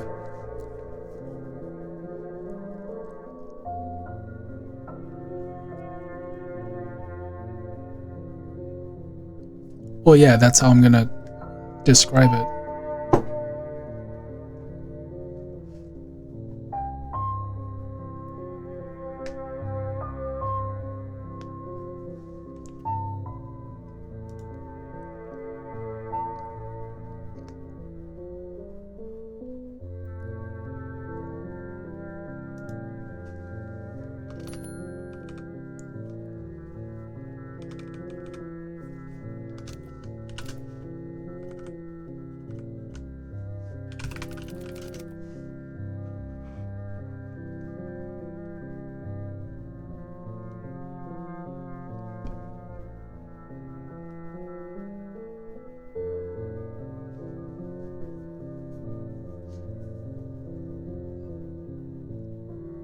Oh god, how do I start this?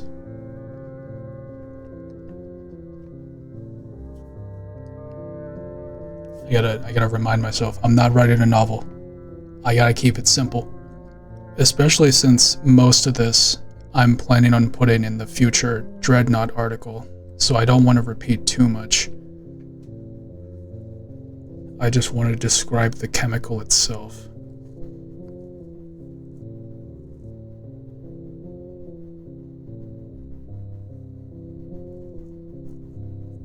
Yeah, chemicals are sick.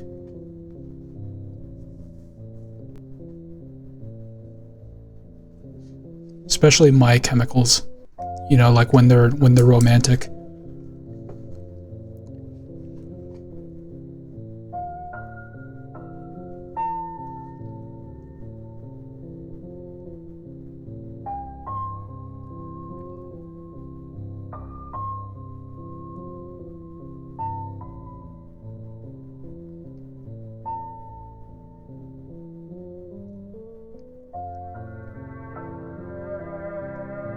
Hallucinogen would be interesting.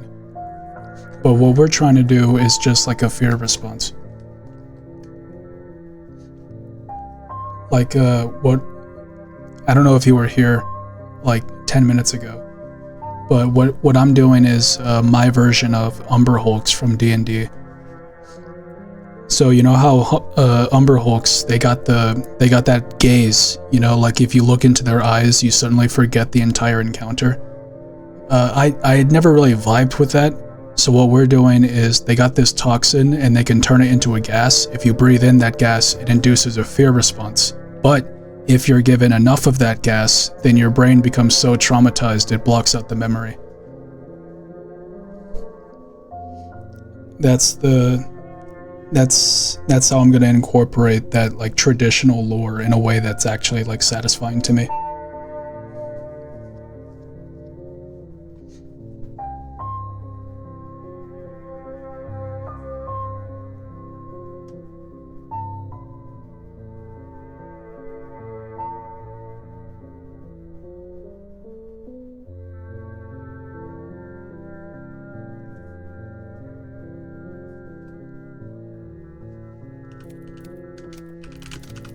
Okay, I know.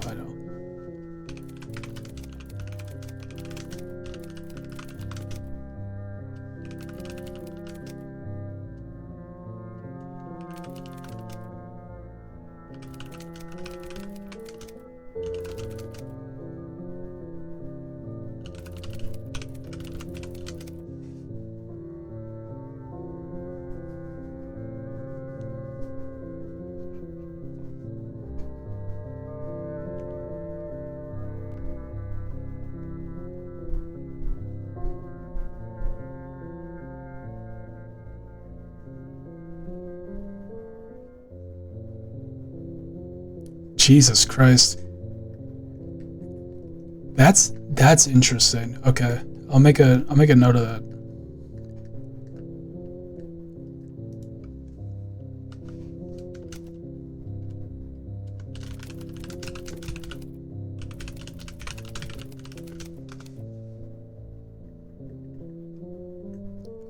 That does make sense.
I need to remind myself what Dreadnought means. Yeah, it's the name of a ship.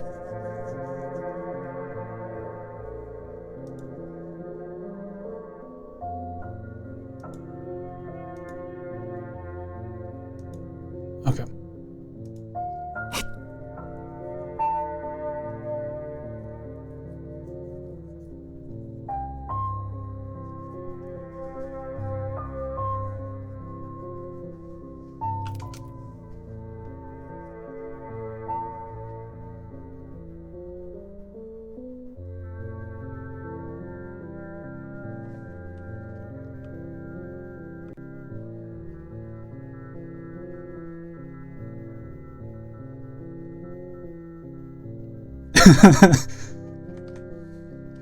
I know what you're talking about.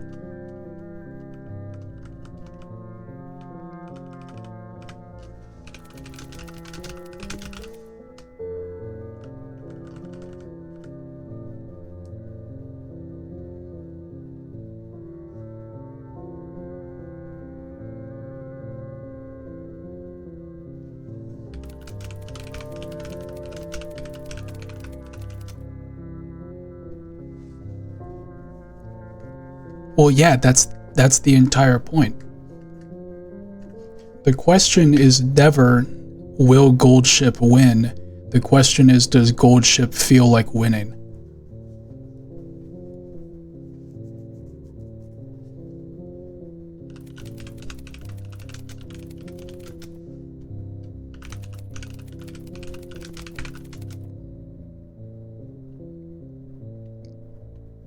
Yeah, that's where it comes from.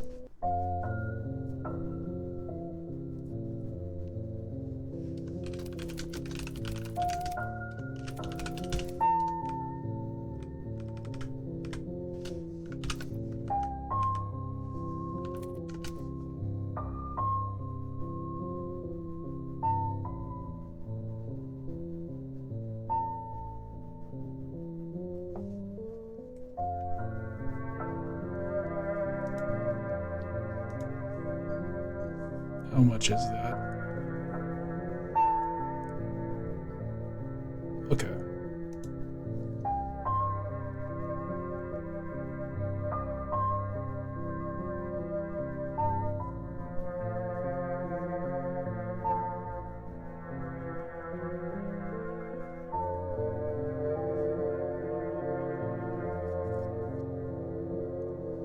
Yeah, you really should.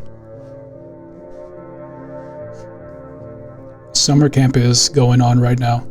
If you wanna try and take part in that.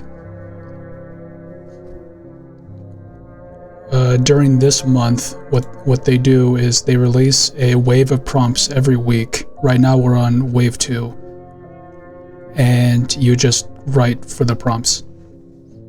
And if you get every 8 prompts is a badge, and it goes from copper to silver to gold to diamond.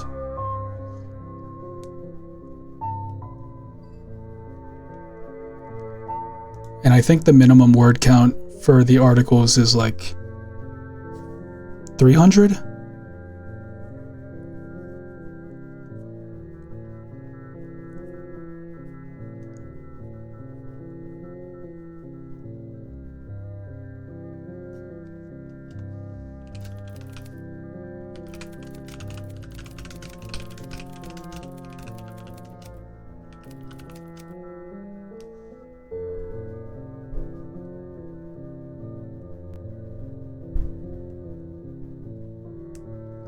Yeah, exactly.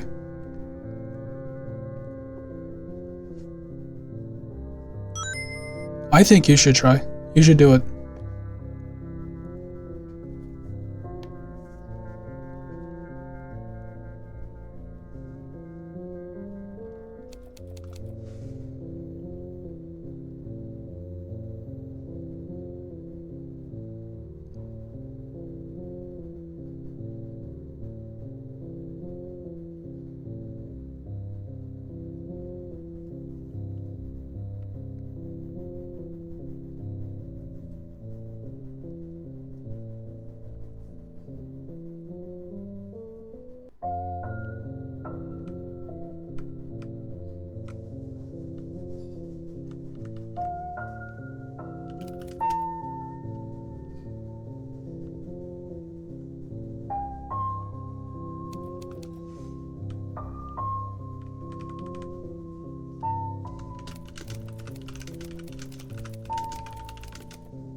That just means you get to have fun learning.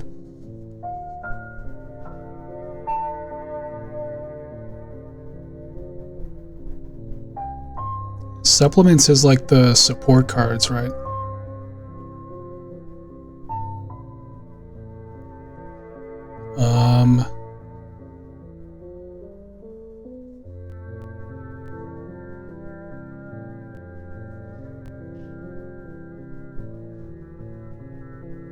Pull some cards.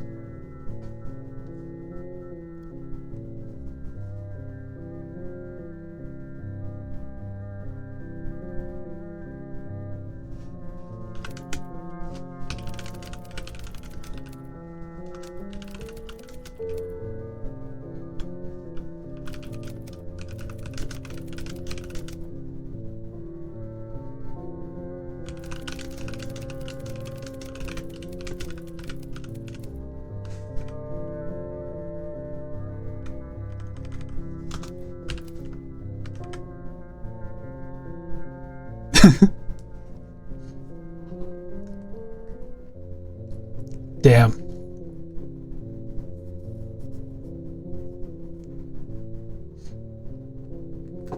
Mods, get them first.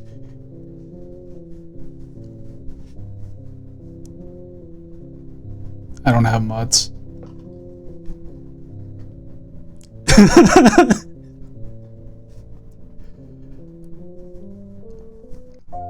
I don't know how mods work.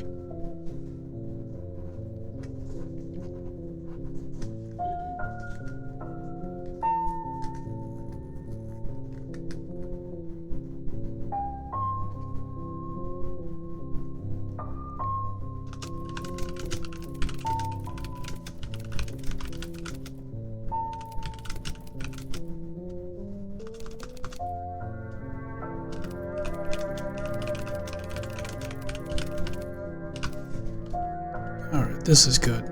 That's quirky. That's quirky language.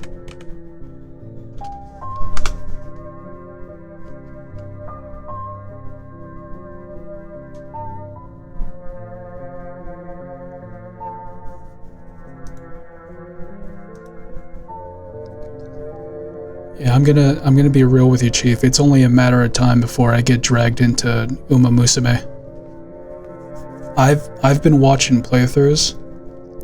I've seen Northernlion play it. I've seen Bao play it.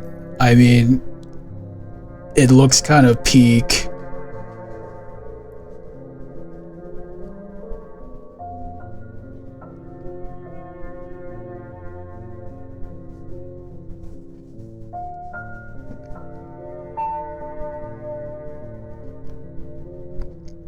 Okay, I like this. I like this.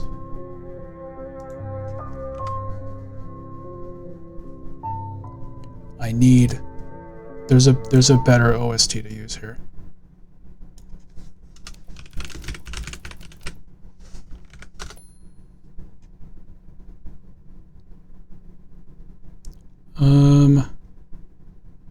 Ooh. The Adversary or the Fury?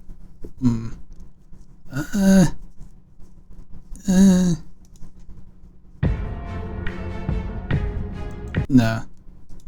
Fury. Sure. We'll lower that down. We need more dread. We gotta be spookier.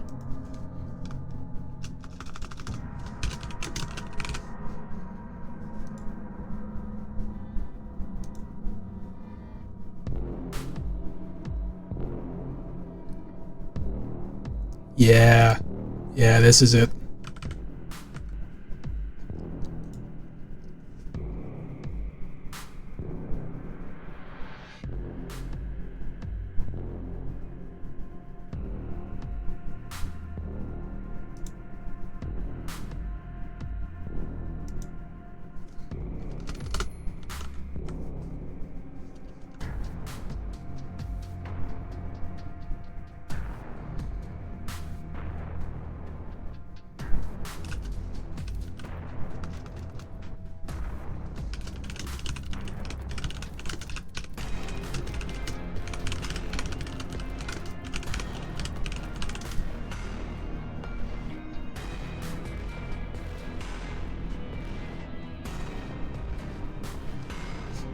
Yeah, it's basically like there's a gotcha, but once you have the horse, the game loop is you go through, you pick a character, you go through a career with them, and you get like a number of turns, and with those turns you can train up specific stats like speed, stamina, power, guts, wit, that kind of thing. Each horse has their own like attributes, their own preferences for the type of races that you can do, and you just train them and hope that you win the final race.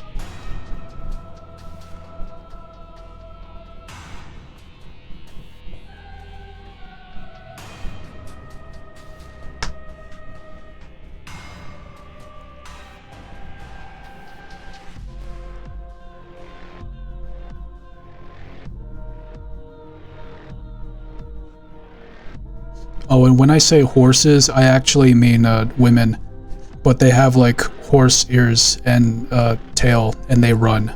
They just sprint.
All right, that's good.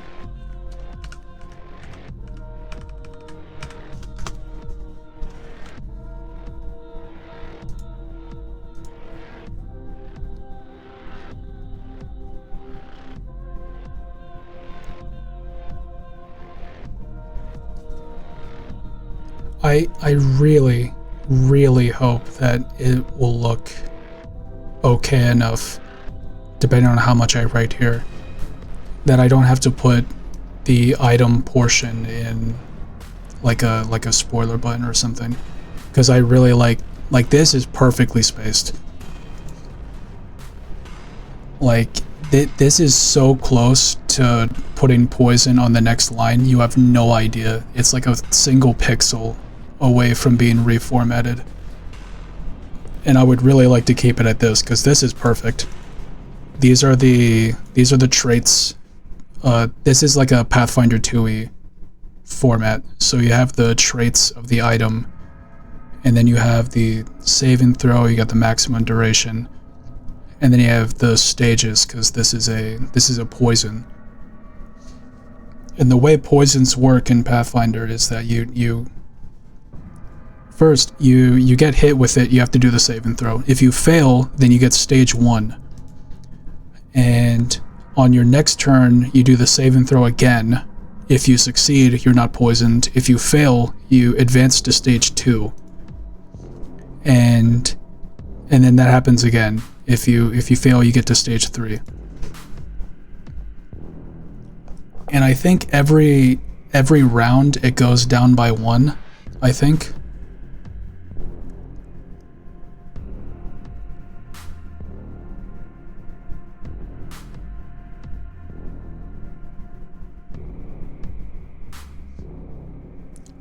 I don't... What happened? Did a space bar? Oh, me. Okay, yeah, that makes sense, yeah. Yeah.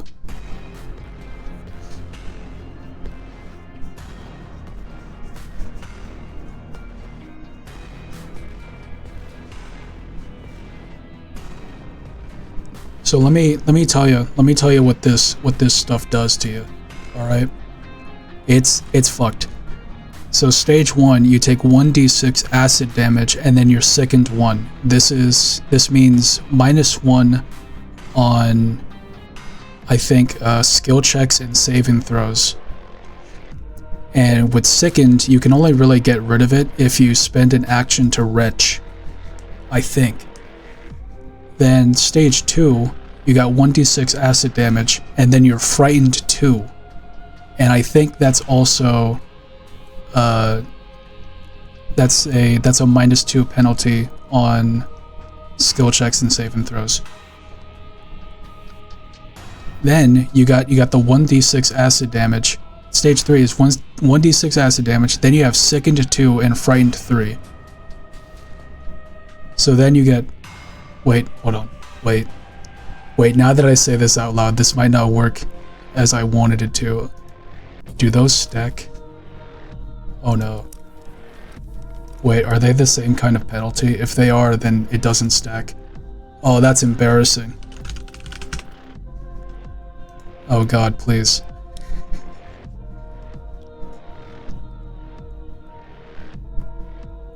Status penalty.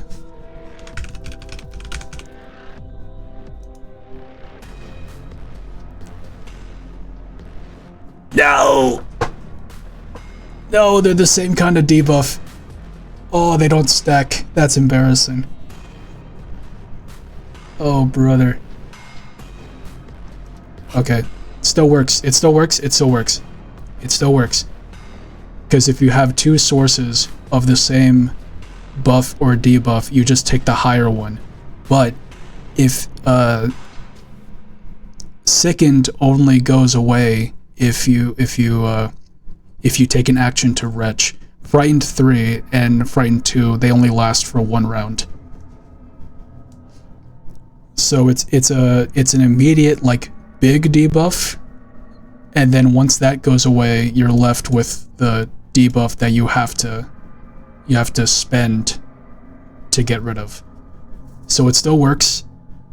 It's not the -5, but it still works.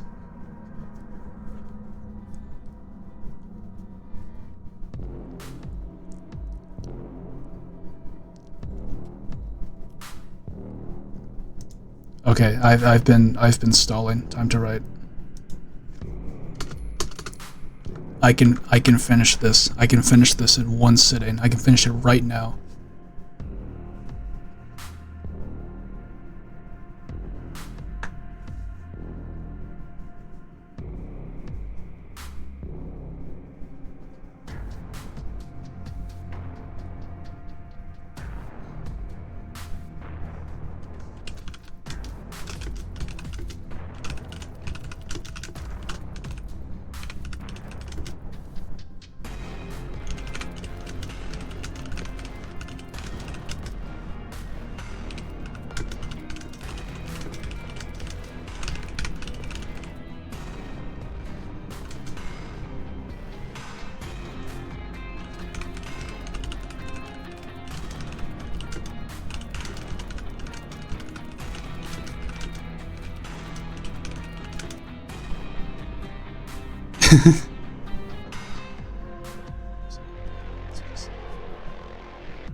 This part goes at the end.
Chitin? Is that what I think it is? That's...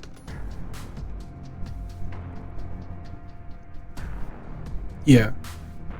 Okay.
I'm gonna change the music.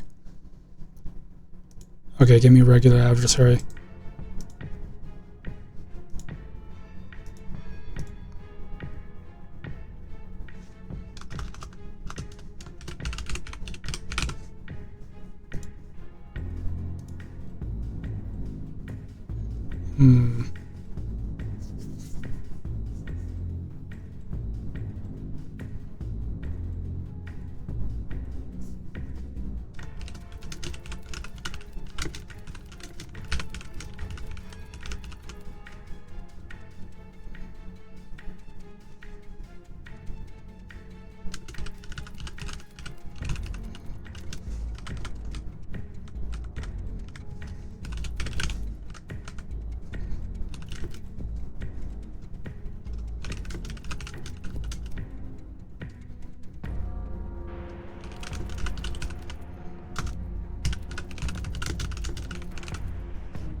There we go. It ain't a John article without some profanity.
There we go.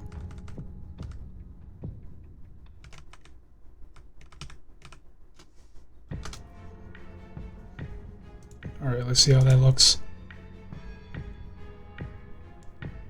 Oh my god, perfect. It's perfect. The perfect length. I just have to make sure the other one is similar. Okay, we're cooking.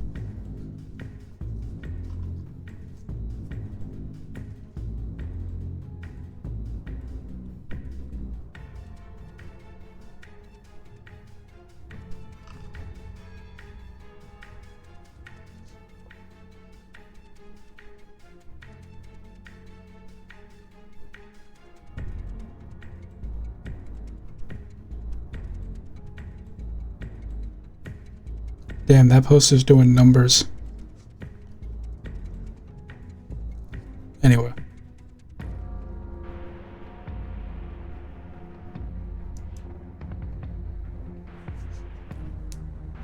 I'm now gonna go to the bathroom again because I'm well hydrated.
Alright.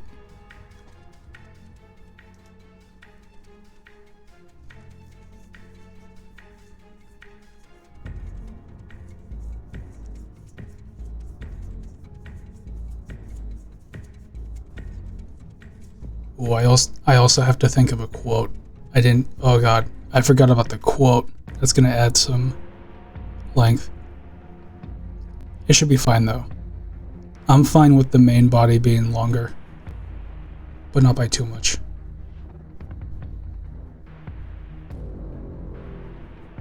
The quote might be the toughest part, but we'll cross that bridge when we get to it.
Do I want it to just be AoE, or do I want it to be able to target?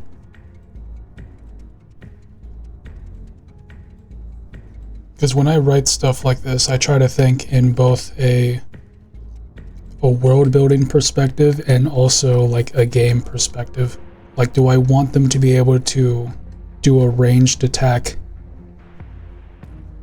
with this specifically?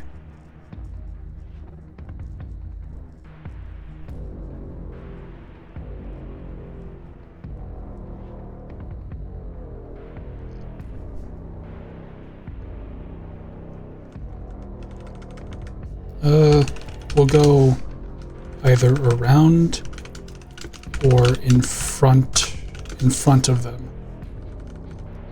We can make it like an area, like a burst area around them, or we can have them like a cone, a breath weapon, yeah. Though I don't think it's a breath weapon specifically. Where does it come out of? I don't know. Probably the same blaster. I don't even know what they look like. I just know that I saw hunters in Halo, and I was like, that's it.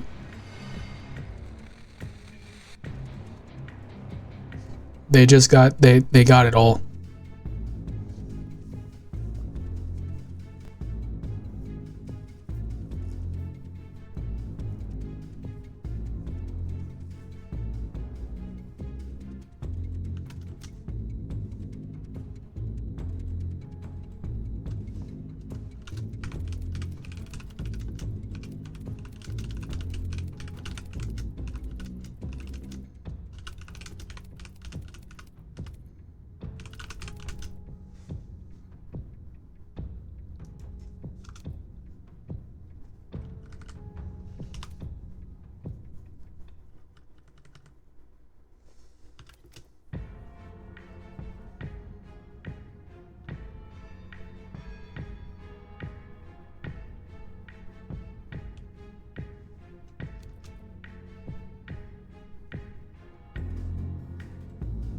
Alright, I'm wishing you luck.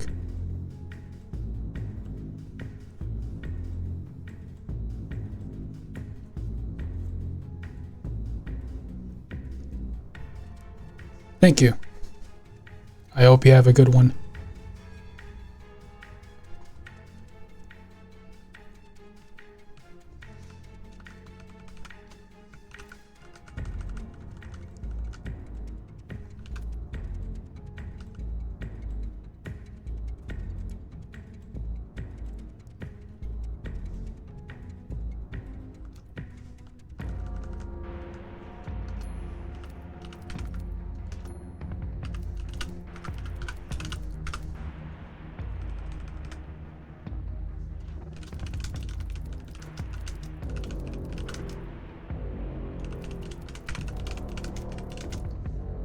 Alright, this is it. We have to describe what this smells like so that it applies to the prompt. I could just make it anything, right? It's not the smell itself that induces the fear response. But I would like to be descriptive with it. I feel like that can open up opportunities. You know, maybe it's not visible. Or maybe there's a way where it's like, I don't know. What I'm imagining is like a neon green gas, highly visible, but maybe it can exist in a state that you can't really detect. But if you recognize the smell, then you know, like, oh, hold on.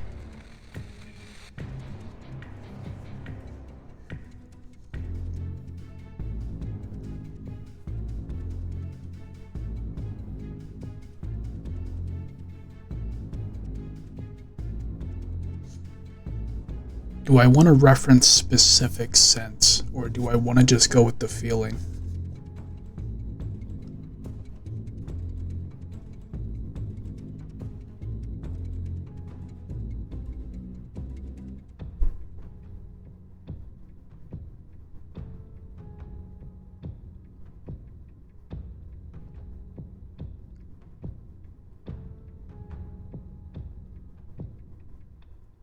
My mind is thinking like a sickly sweet. That feels right. That feels like something. That feels like what something like this would smell like.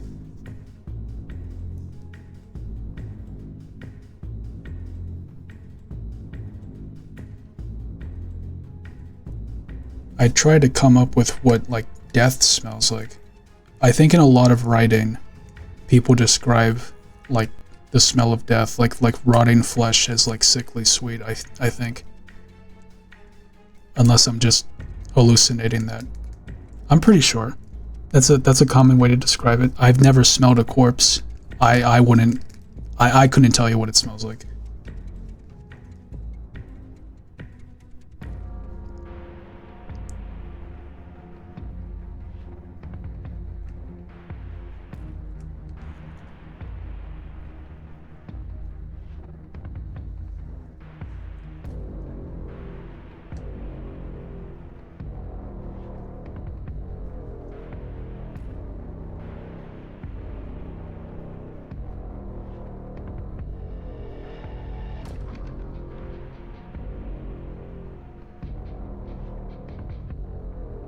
Hold on. Is rotting? How do you spell? How do you spell aromatics?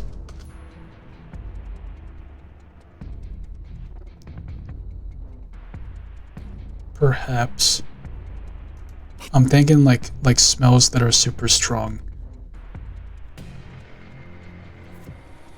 Like some like you'd use it for like essential oils and stuff. Like you smell it and it's like it induces a physical response.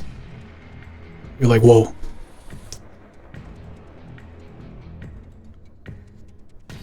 It immediately clears your sinuses.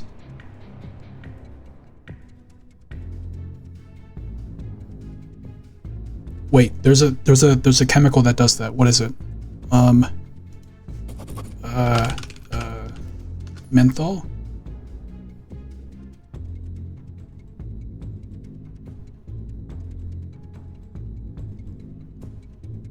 I think.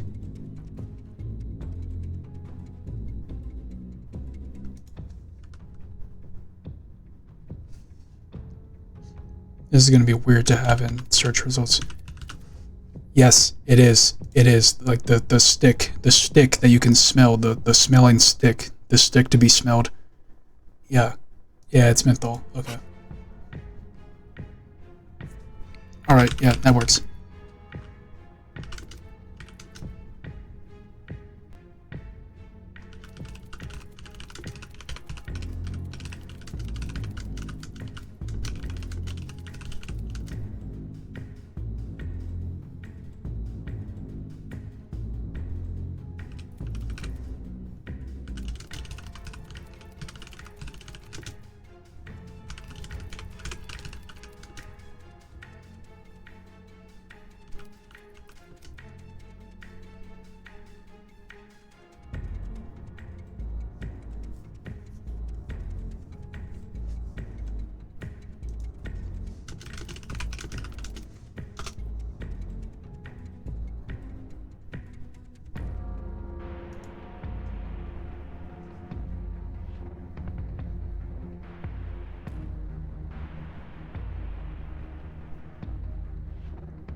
Oh no.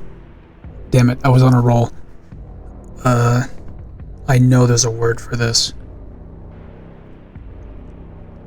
There's a word that's like it forces you to hyperfixate on it. Like it demands your attention. That's simultaneously disorienting and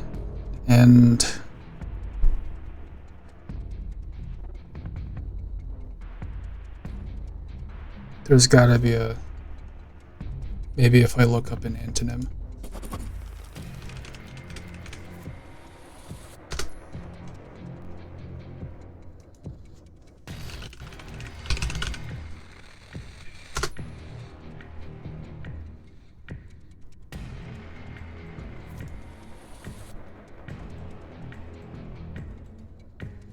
Oh, well, that's literally nothing. Okay. I'm cooked, I fear.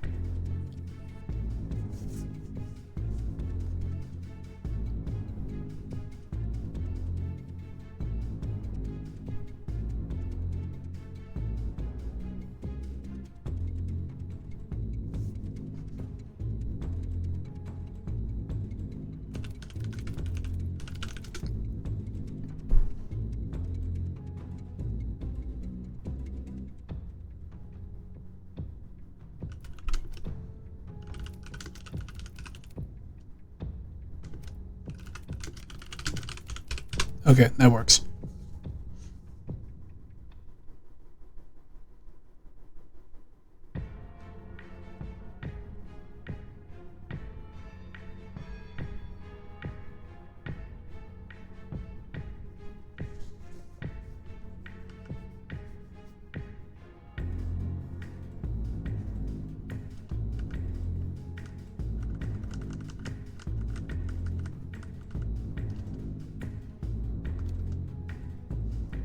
Oh, I completely forgot to the idea for making it indescribable. I just described the indescribable.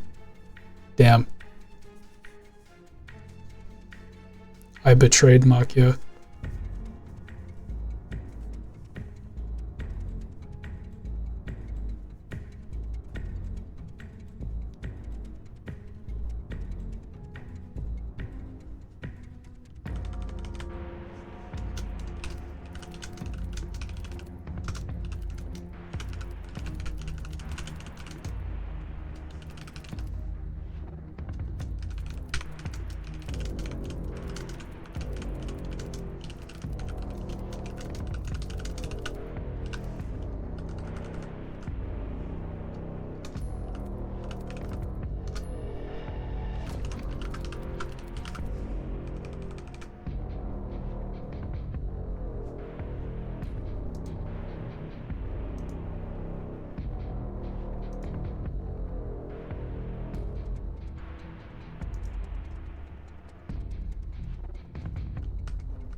I need to see how big.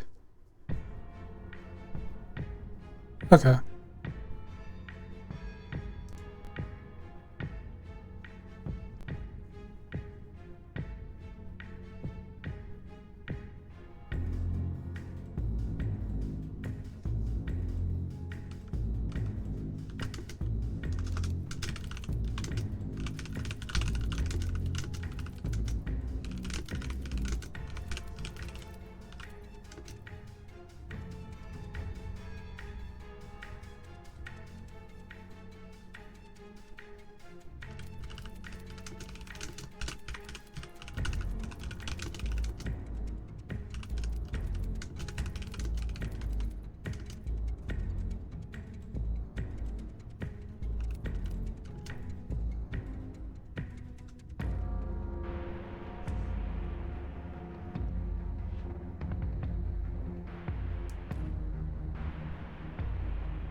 Yeah, they do the thing where they lay eggs in you. I just took all the most horrifying shit from the bug world and I gave it to Dreadnuts.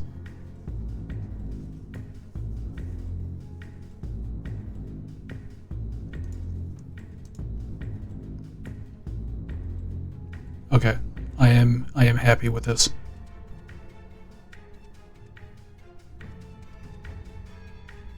Now we need a quote.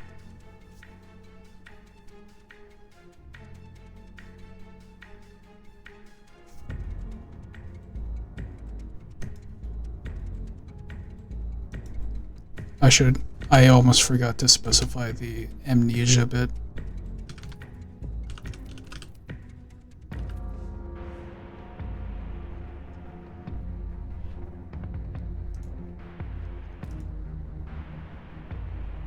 No! No! We were so close. Oh god, I gotta reword stuff now.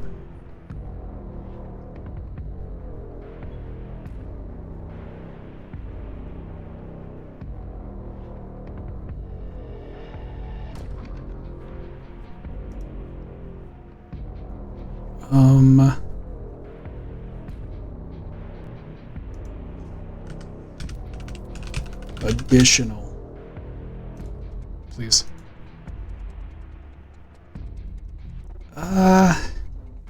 Okay, yeah, that works. That works. Yeah, I'm sure this is a theme by now, but I do not like when there's only one word in the last line of a paragraph.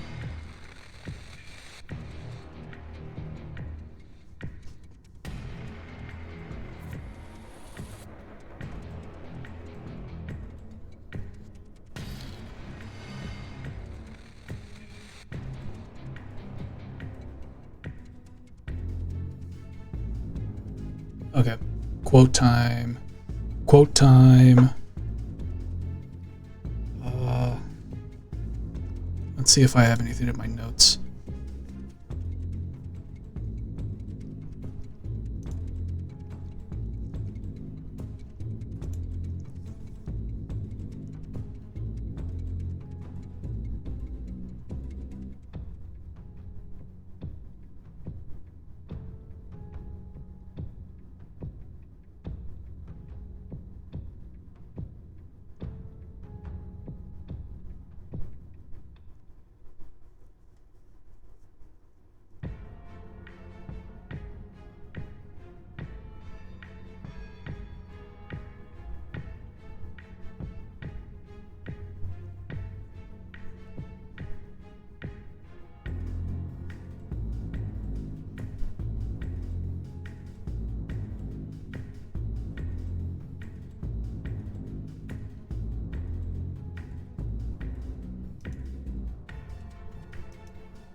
Damn, if you could believe it, I do not, in fact, already have pre-written flavor text for this chemical that I came up with like a month or two ago.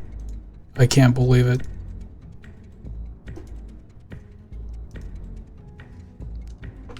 I have a subheading though that I just came up with.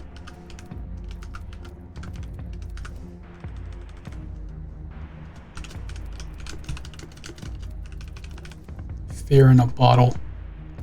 Alright.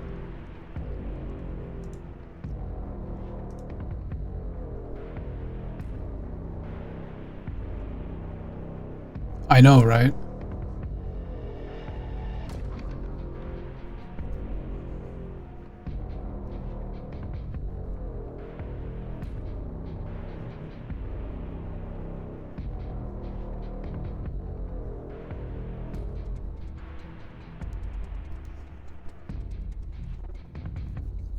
Oh, and since it's an item, the quote has to be the flavor text. So when I do a, you know, when I make the loot card, the card, I put the flavor text there, which means oh wait, I have to put a placeholder. Ah, shit. Okay.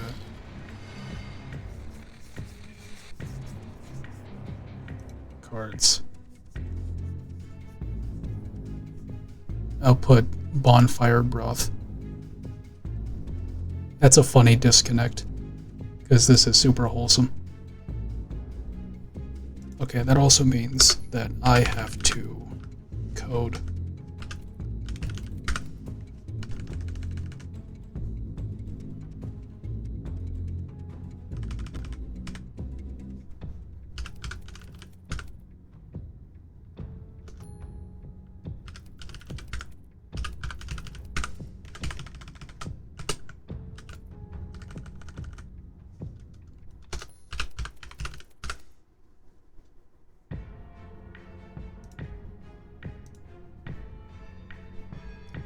Oh, what did I do? Oh god. Oh god, no. What did I do wrong? No. No.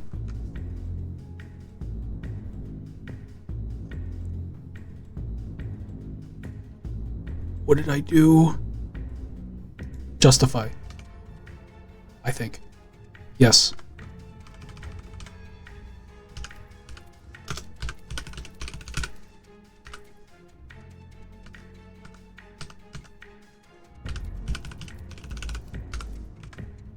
Okay. That should fix it. Oh, thank God.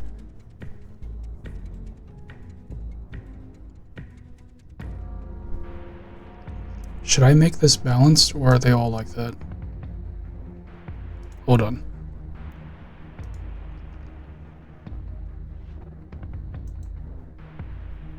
Okay. What about a more recent one?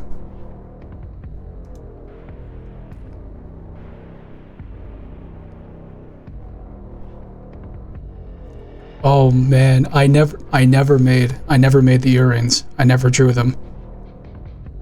Oh god. But I can copy this. Because I can tell I probably formatted this.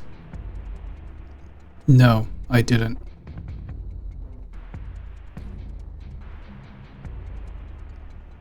And I didn't break line either. Interesting.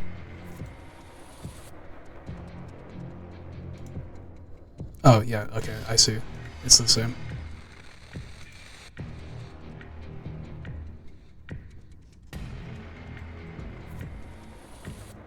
And I can probably... I can put a break line here. I can make this 3 paragraphs. That would probably look nice.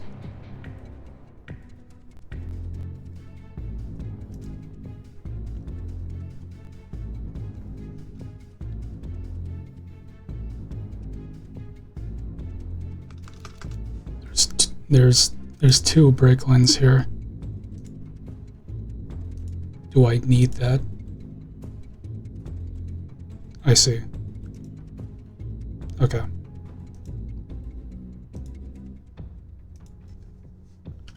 I do.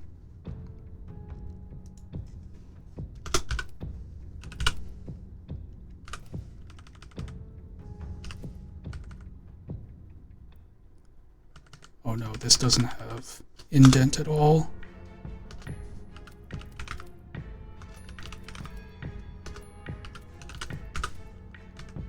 There we go.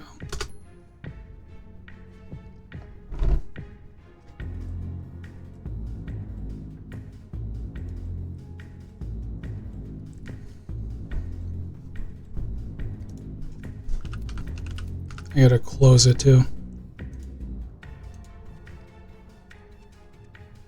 Ooh, that's too much. That's too much. Hold on. I probably needed the double here because it's not indented. Now that still seems like too much. Okay.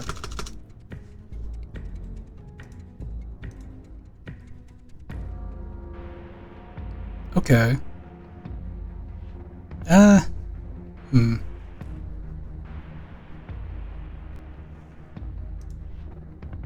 Maybe I do need the other one. And then let me...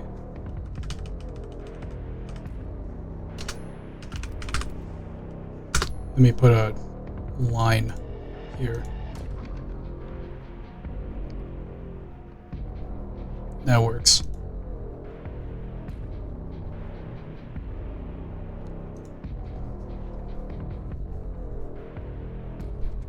Do I want to space this out?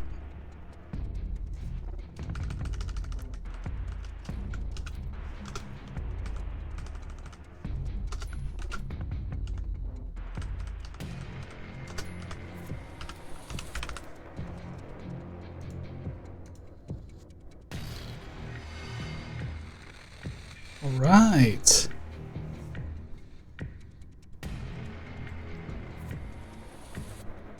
This has made things unbalanced, however.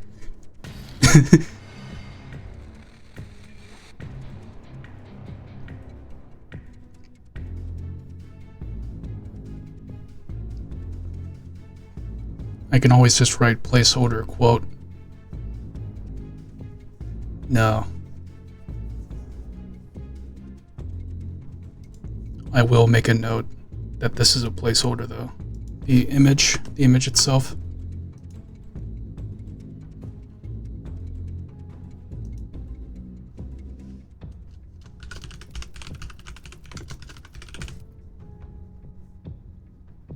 Like, I'm sure it's obvious.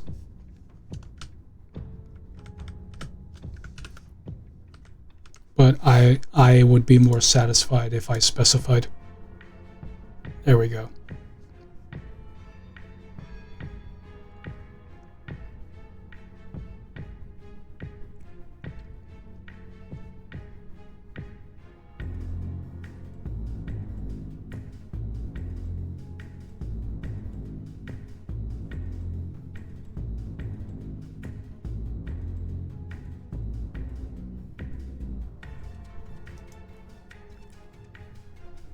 Okay, I need to add to this.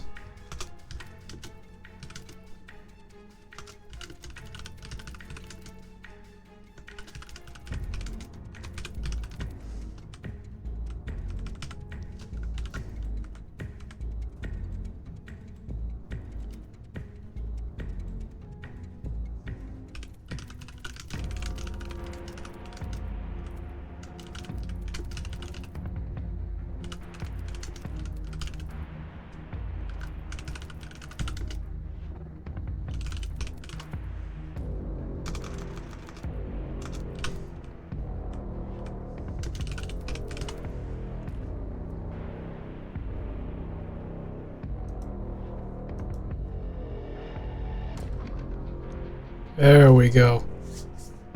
It's all coming together.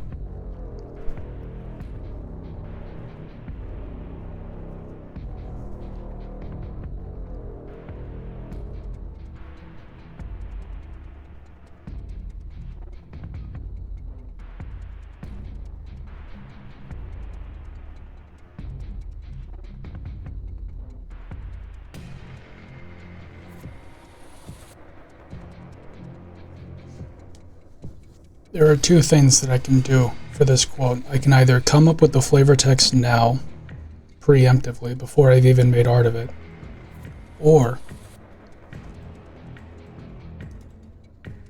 Wait, I should see if this is going to look good first. I can put a line through it.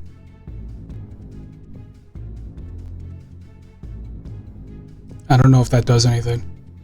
I was hoping it would have the vibe of like not applicable for now.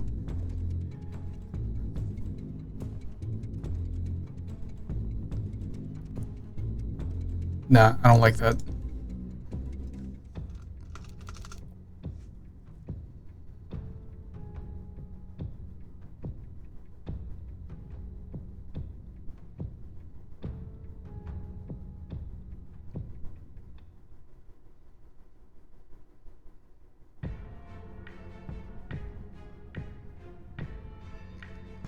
I know there's something here. There's something good here. I know there is.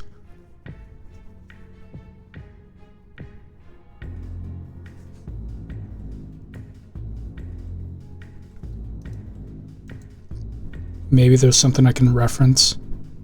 Maybe the Vakumir. Is there something I can reference here?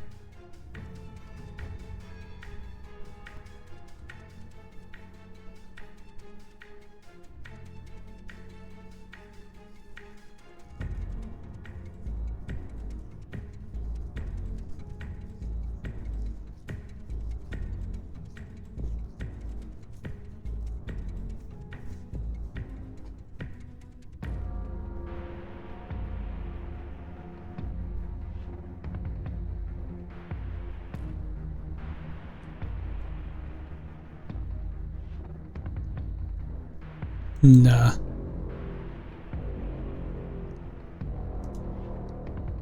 I think. Wait, hold on. I might be getting a brain blast. Something like dreadnought. Dreadnought means fearless, no fear. There is not but a single dread.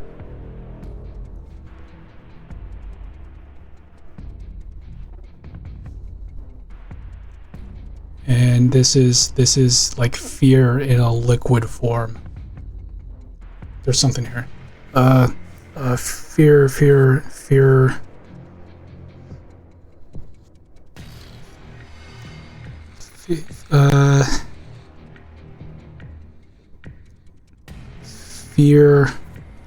Fear dispersed by the fearless. No. Nah. Fear.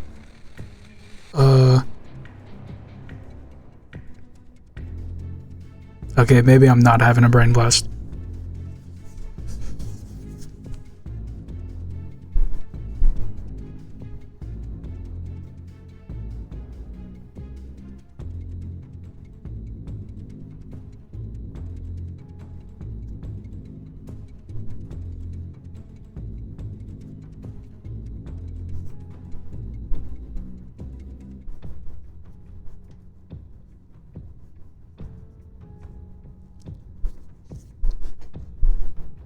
Oh, this is painful.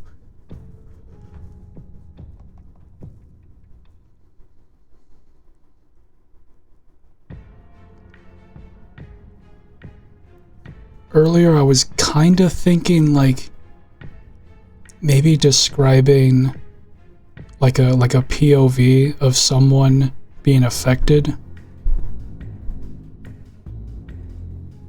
But no, that might be a bit much. That's more like I'd put that in the Dreadnought article itself, not the article for the toxin.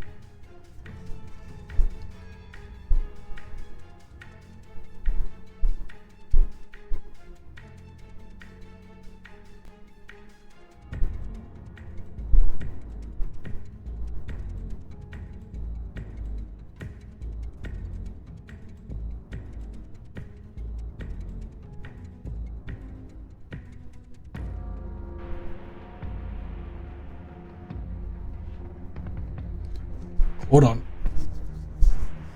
Because it's also like an acid, right?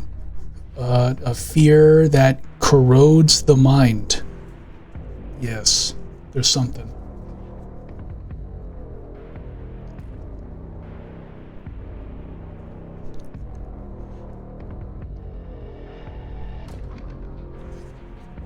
Because then you have like the double meaning.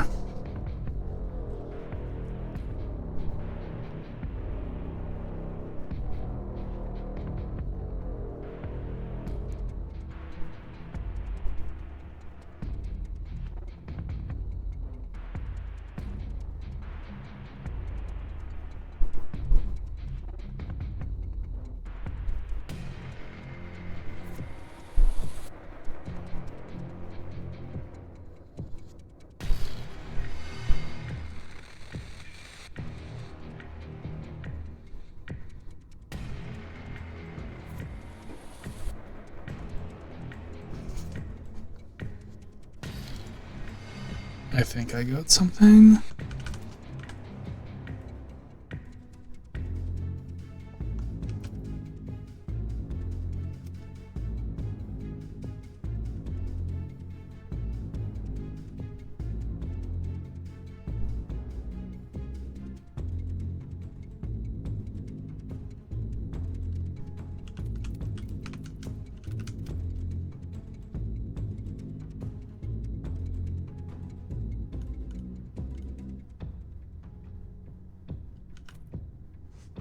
What does palpable mean?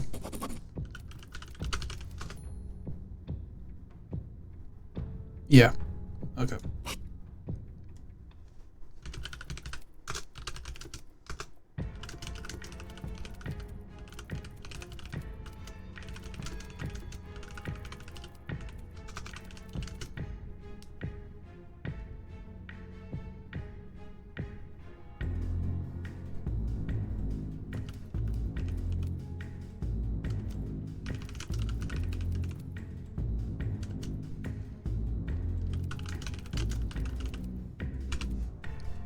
Okay. That's gonna have to be good enough.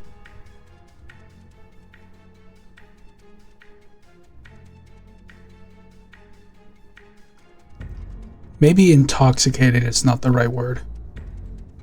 But I don't think toxicating is a word.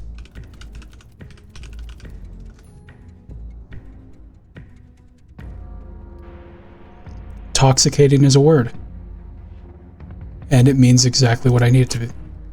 Okay. Fine. Alright. Okay, well you can't spell check me on that. Okay, I need to open that back up again. Was that just the AI overview? Like it was, but it's okay. It's in the dictionary.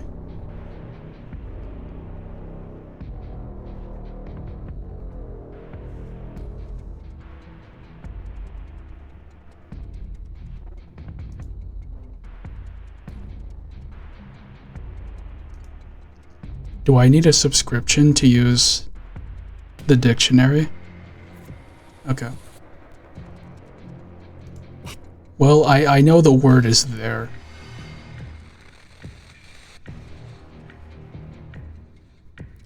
Yeah, like I could use toxic, but toxicating is more interesting. You know, we're writing fantasy. We gotta be extra.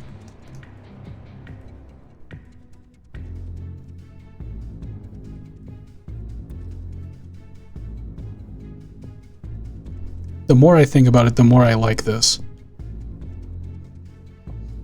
It's describing the item as fear, and it's describing that fear is so strong and intoxicating, implying that it's a poison, that it corrodes both the bottle and the mind.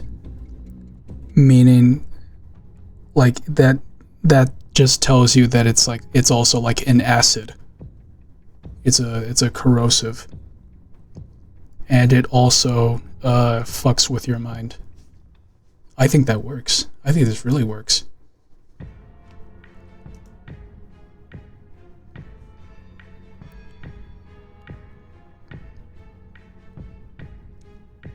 I think this is fine. I can live with this space.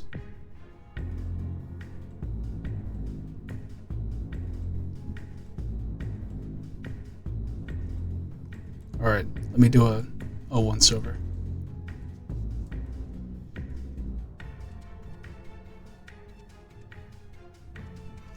Well, then the subheading is kind of redundant. We're just kind of repeating ourselves here.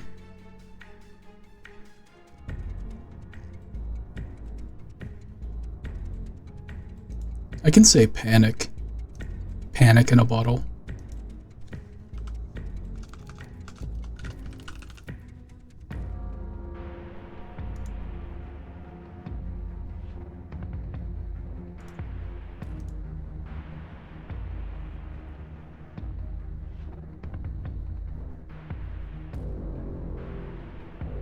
Okay, yeah, I like that.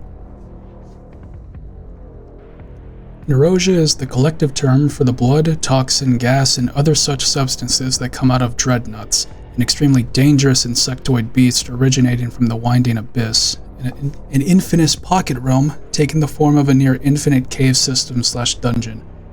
I feel like that would immediately, like, that's my way of saying, hey, this is the Underdark. I think people would get that. I think this target audience would read that and be like, okay, this is our Underdark. As long as you have a method of containing corrosive fluids, it's surprisingly easy to harvest, especially since they're filled with the stuff. The catch being that you have to hunt it in the first place, a feat that not many can put into their resume. The substance itself is remarkably versatile, able to exist in multiple different states, each with different uses and effects, though this information applies more to hunting them, as the dreadnoughts themselves are the only ones capable of changing its state. The most relevant are the liquid state and the gaseous state. So this leaves the door open to come up with other states. It doesn't have to be the states of matter. It could just be other, ways that it can use the toxin.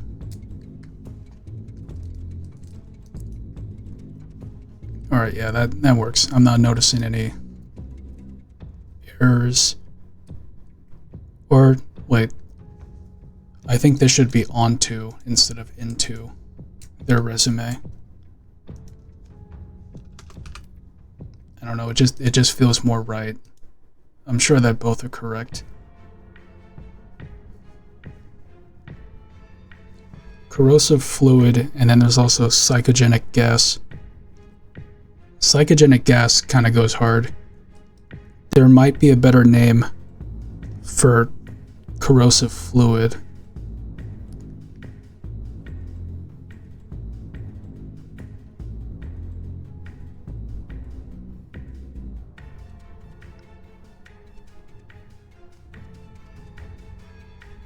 I got nothing though. Alright.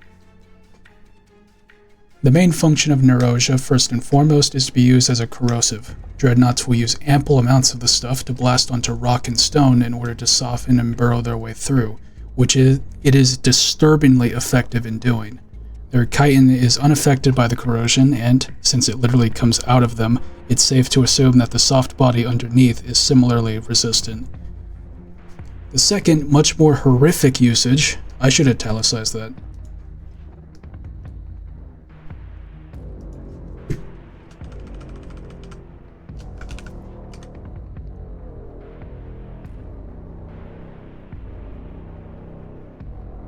And I'm thinking I also italicize out, because I'm reading it like that, right?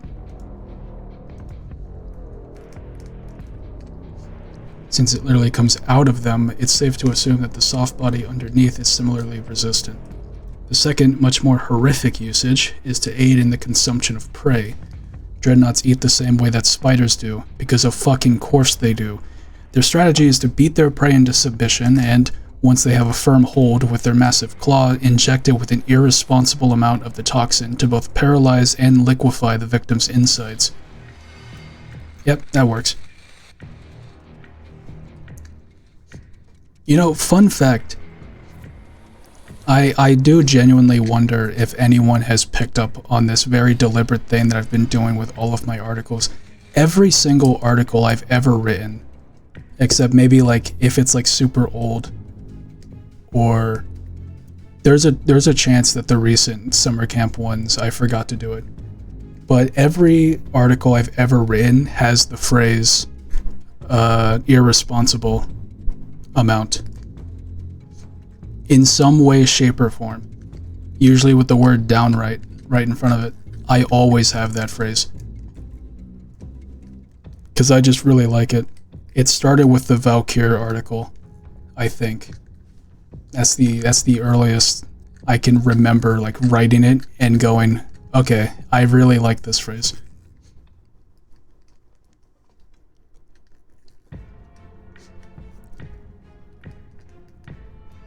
Now that I've said it, I've ruined it, because now people are gonna know.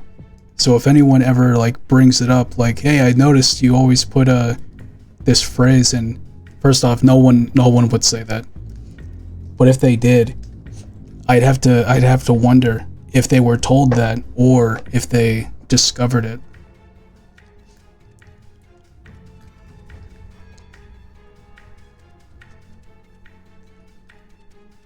Well, that was a tangent. I zoned out. I have my fidget cube right now. I don't even know if the mic picks it up. It'd be funny if it did. It's theorized that the dreadnought can control the fluid's corrosive potency, into a surprisingly accurate... I should take a drink.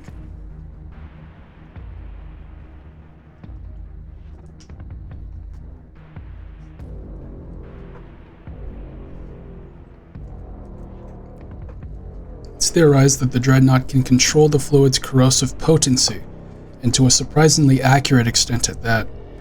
I should italicize accurate. It feels right. Where is it?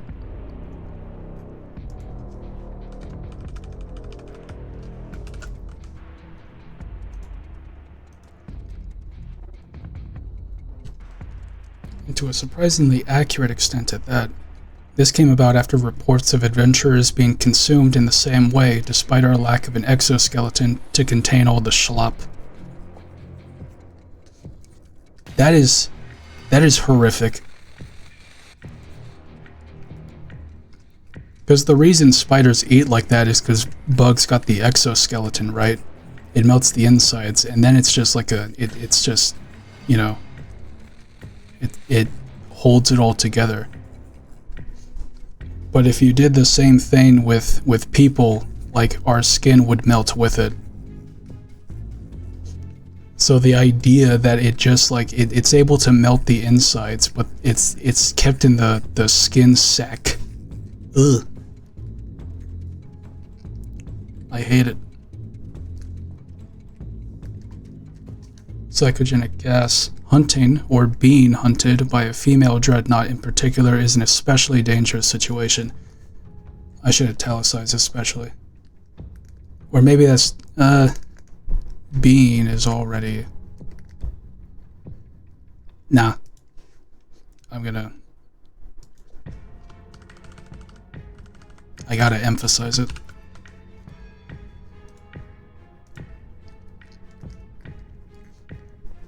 Hunting, or being hunted, by a female dreadnought in particular is an especially dangerous situation. This variety has the unique ability to diffuse the toxin into a gaseous state and disperse it in a small area either around or in front of them. Breathing the substance in is not recommended. The smell is often described as a sort of rotting menthol, a painfully irritating burn on the sinuses that's simultaneously disorienting and demanding of any focus you have left. It's in this hyperfocus state where the real effect starts to kick in. The purpose of this toxin is to induce panic, amnesia, and, depending on how the prey reacts, allow the dreadnought to deal with them in whatever manner she deems advantageous for her. Often this is just hunting for food, but in some cases the disoriented prey may be used as a living hive for the dreadnought's eggs, or as bait to lure additional prey closer to their hunting grounds. I hate the way I wrote that. Ugh. The latter is most often the case with adventuring parties, yeah, because of course it is. Okay, it's rare, because it only comes from these dreadnoughts. It's an alchemical consumable. You don't drink it. You put it on your weapon. That's a thing you can do with poisons in Pathfinder. It's associated with the Winding Abyss, but also beasts and wildlife. I don't really know about the price. I still have a very vague idea of what translates to what.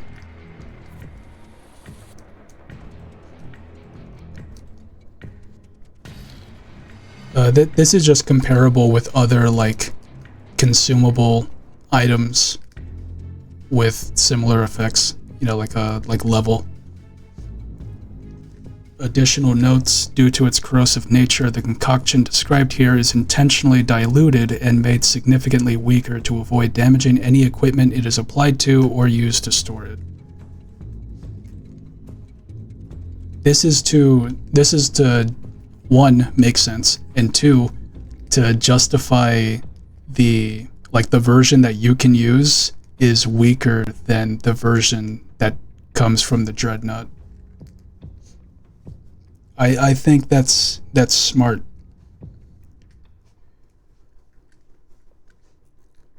In the context of a game, this would function as a level 8 or 9 alchemical consumable that you can apply to weapons and ammunition. Alchemical consumable injury poison. Injury means this just means you can apply it to a weapon or ammo. The saving throw is DC 20 Fortitude. I should look up what good saving throws would be. Give me the GM screen.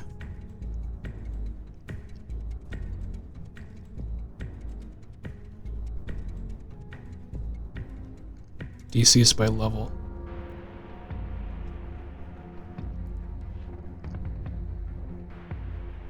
Okay. We'll go...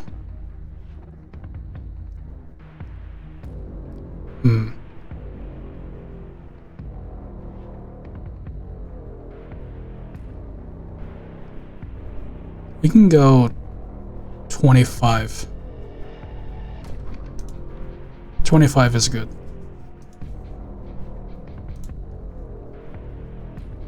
That's right between level 8 and 9.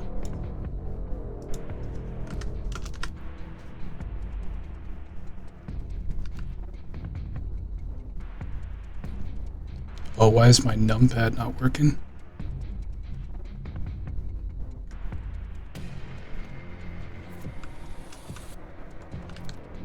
There we go.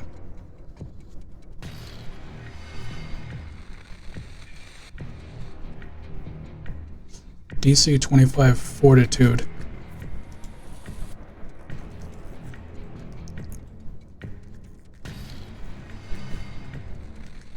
It lasts for 7 rounds max. This is also based on a different poison. Let me see if I can find it.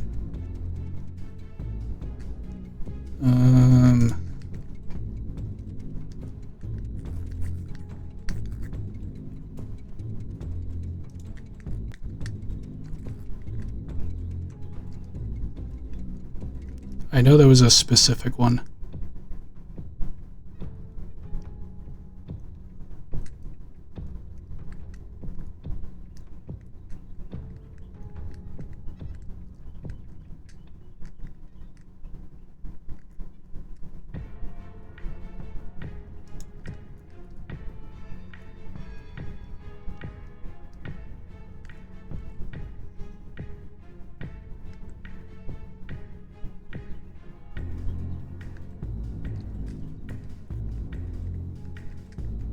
I cannot find it.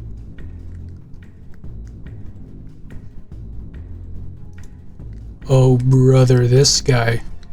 Another one, another bot. Alright, get smited.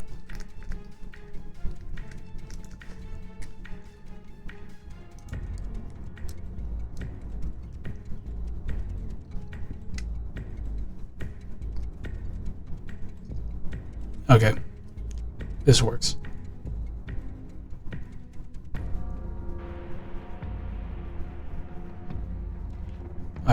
I should put it in a category.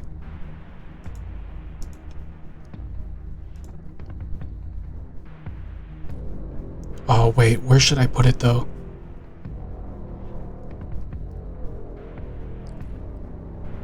Because it's an item. I can't put it in beasts and wildlife. Can I put it in loot? I don't know. I'm thinking once I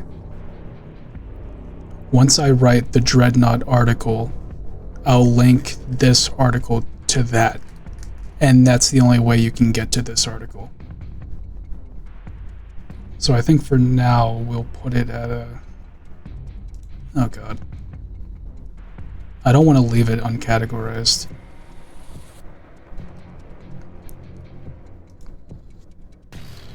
Maybe loot? I don't know.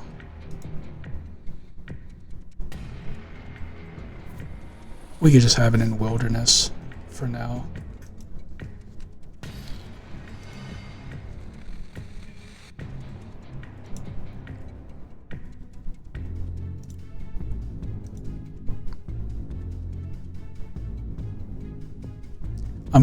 I'm actually gonna allow content copy on this so I can copy the formatting for item articles. I should do that. That's smart.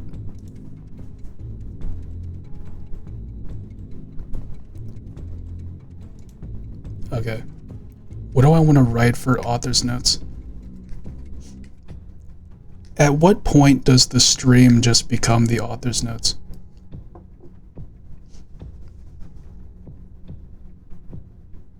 Yeah, I hope you have a good one.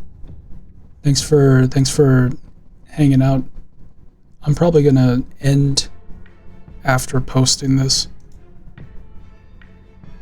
Oh yeah, we've been going almost 4 hours. All right, I'm gonna post this.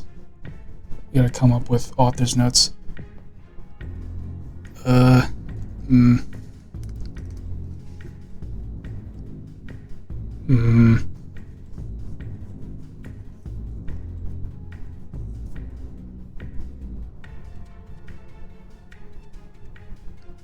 Okay.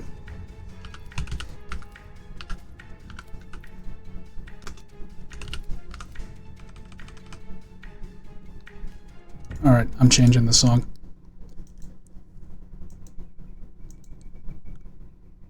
We're only doing author's notes so we can be chill.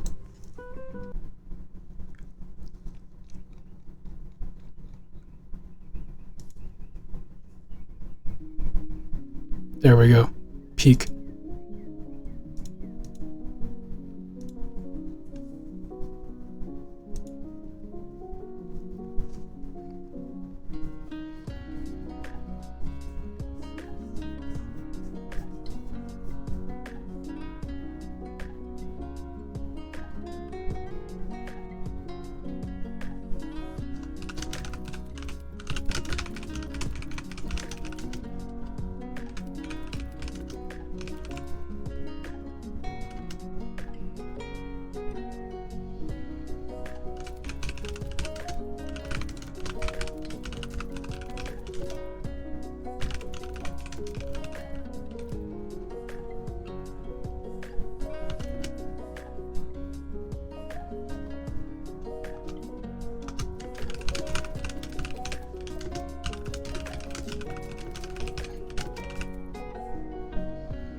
I'll go ahead and mention it in the author's notes.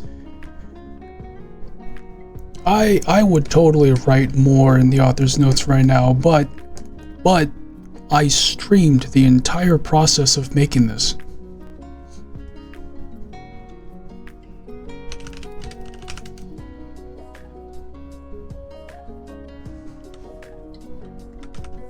Maybe put a "and" before that.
I gotta check again. That's how I write it. That's how I write the endings. Yeah.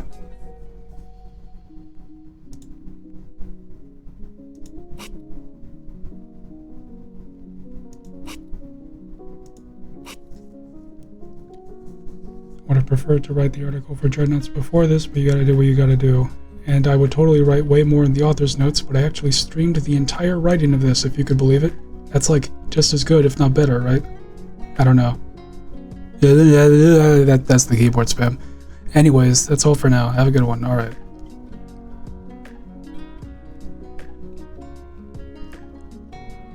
All right, that's it. We gotta send it.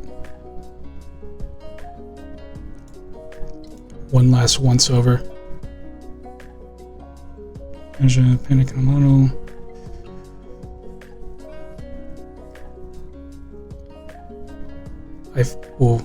I should bold. I should bold this.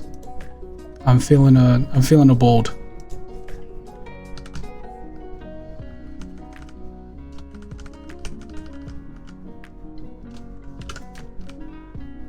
Then I gotta italicize it.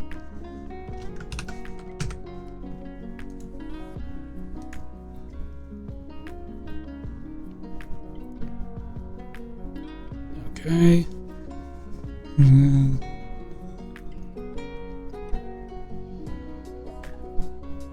Placeholder image.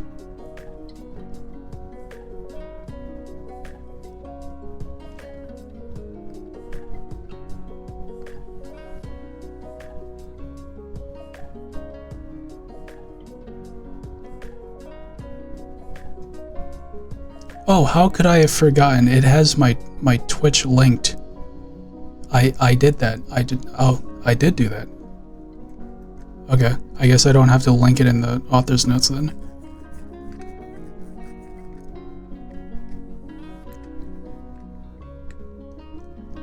I don't like this. I'm gonna indent. Or,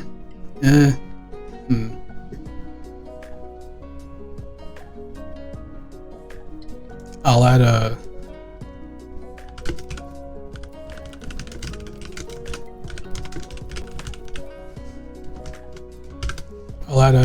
you know what I'm saying? That should be enough. Yeah.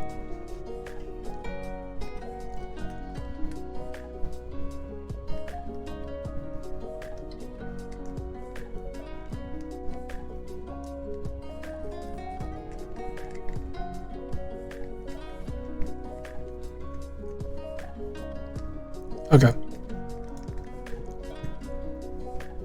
Alright, send it.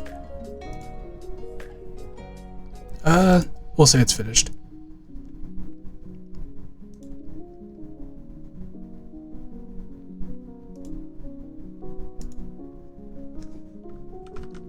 And then I gotta see how many words.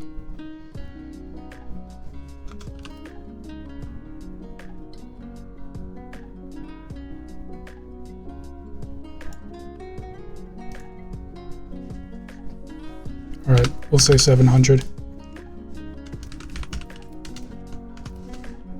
I'm just kind of assuming. I round down because I assume it counts the BB code.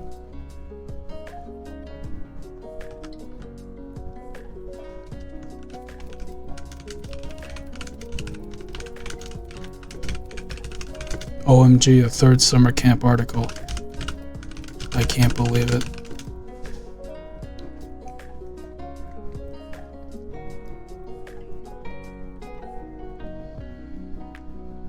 Okay. Add in recent. Notify followers. Alright. Oh, wait. I forgot to submit.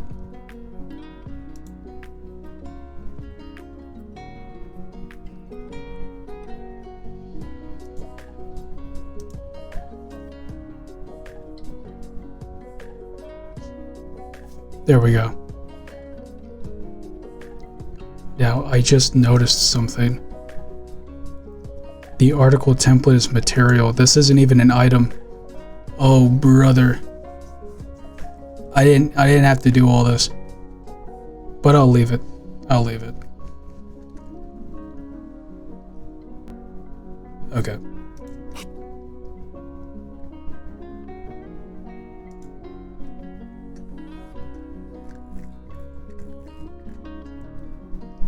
And with that, if I hide this window, does that mute the audio? No, it doesn't, because I have it in a separate source. Oh, but it also didn't. It did not hide. Okay. What is this? No idea. Okay.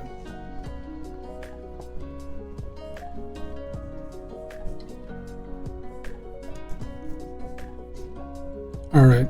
Anyone streaming? No one that I know. Okay. Well, that's about it. Stream's done. How did I decided on a way to end these gracefully. What was it?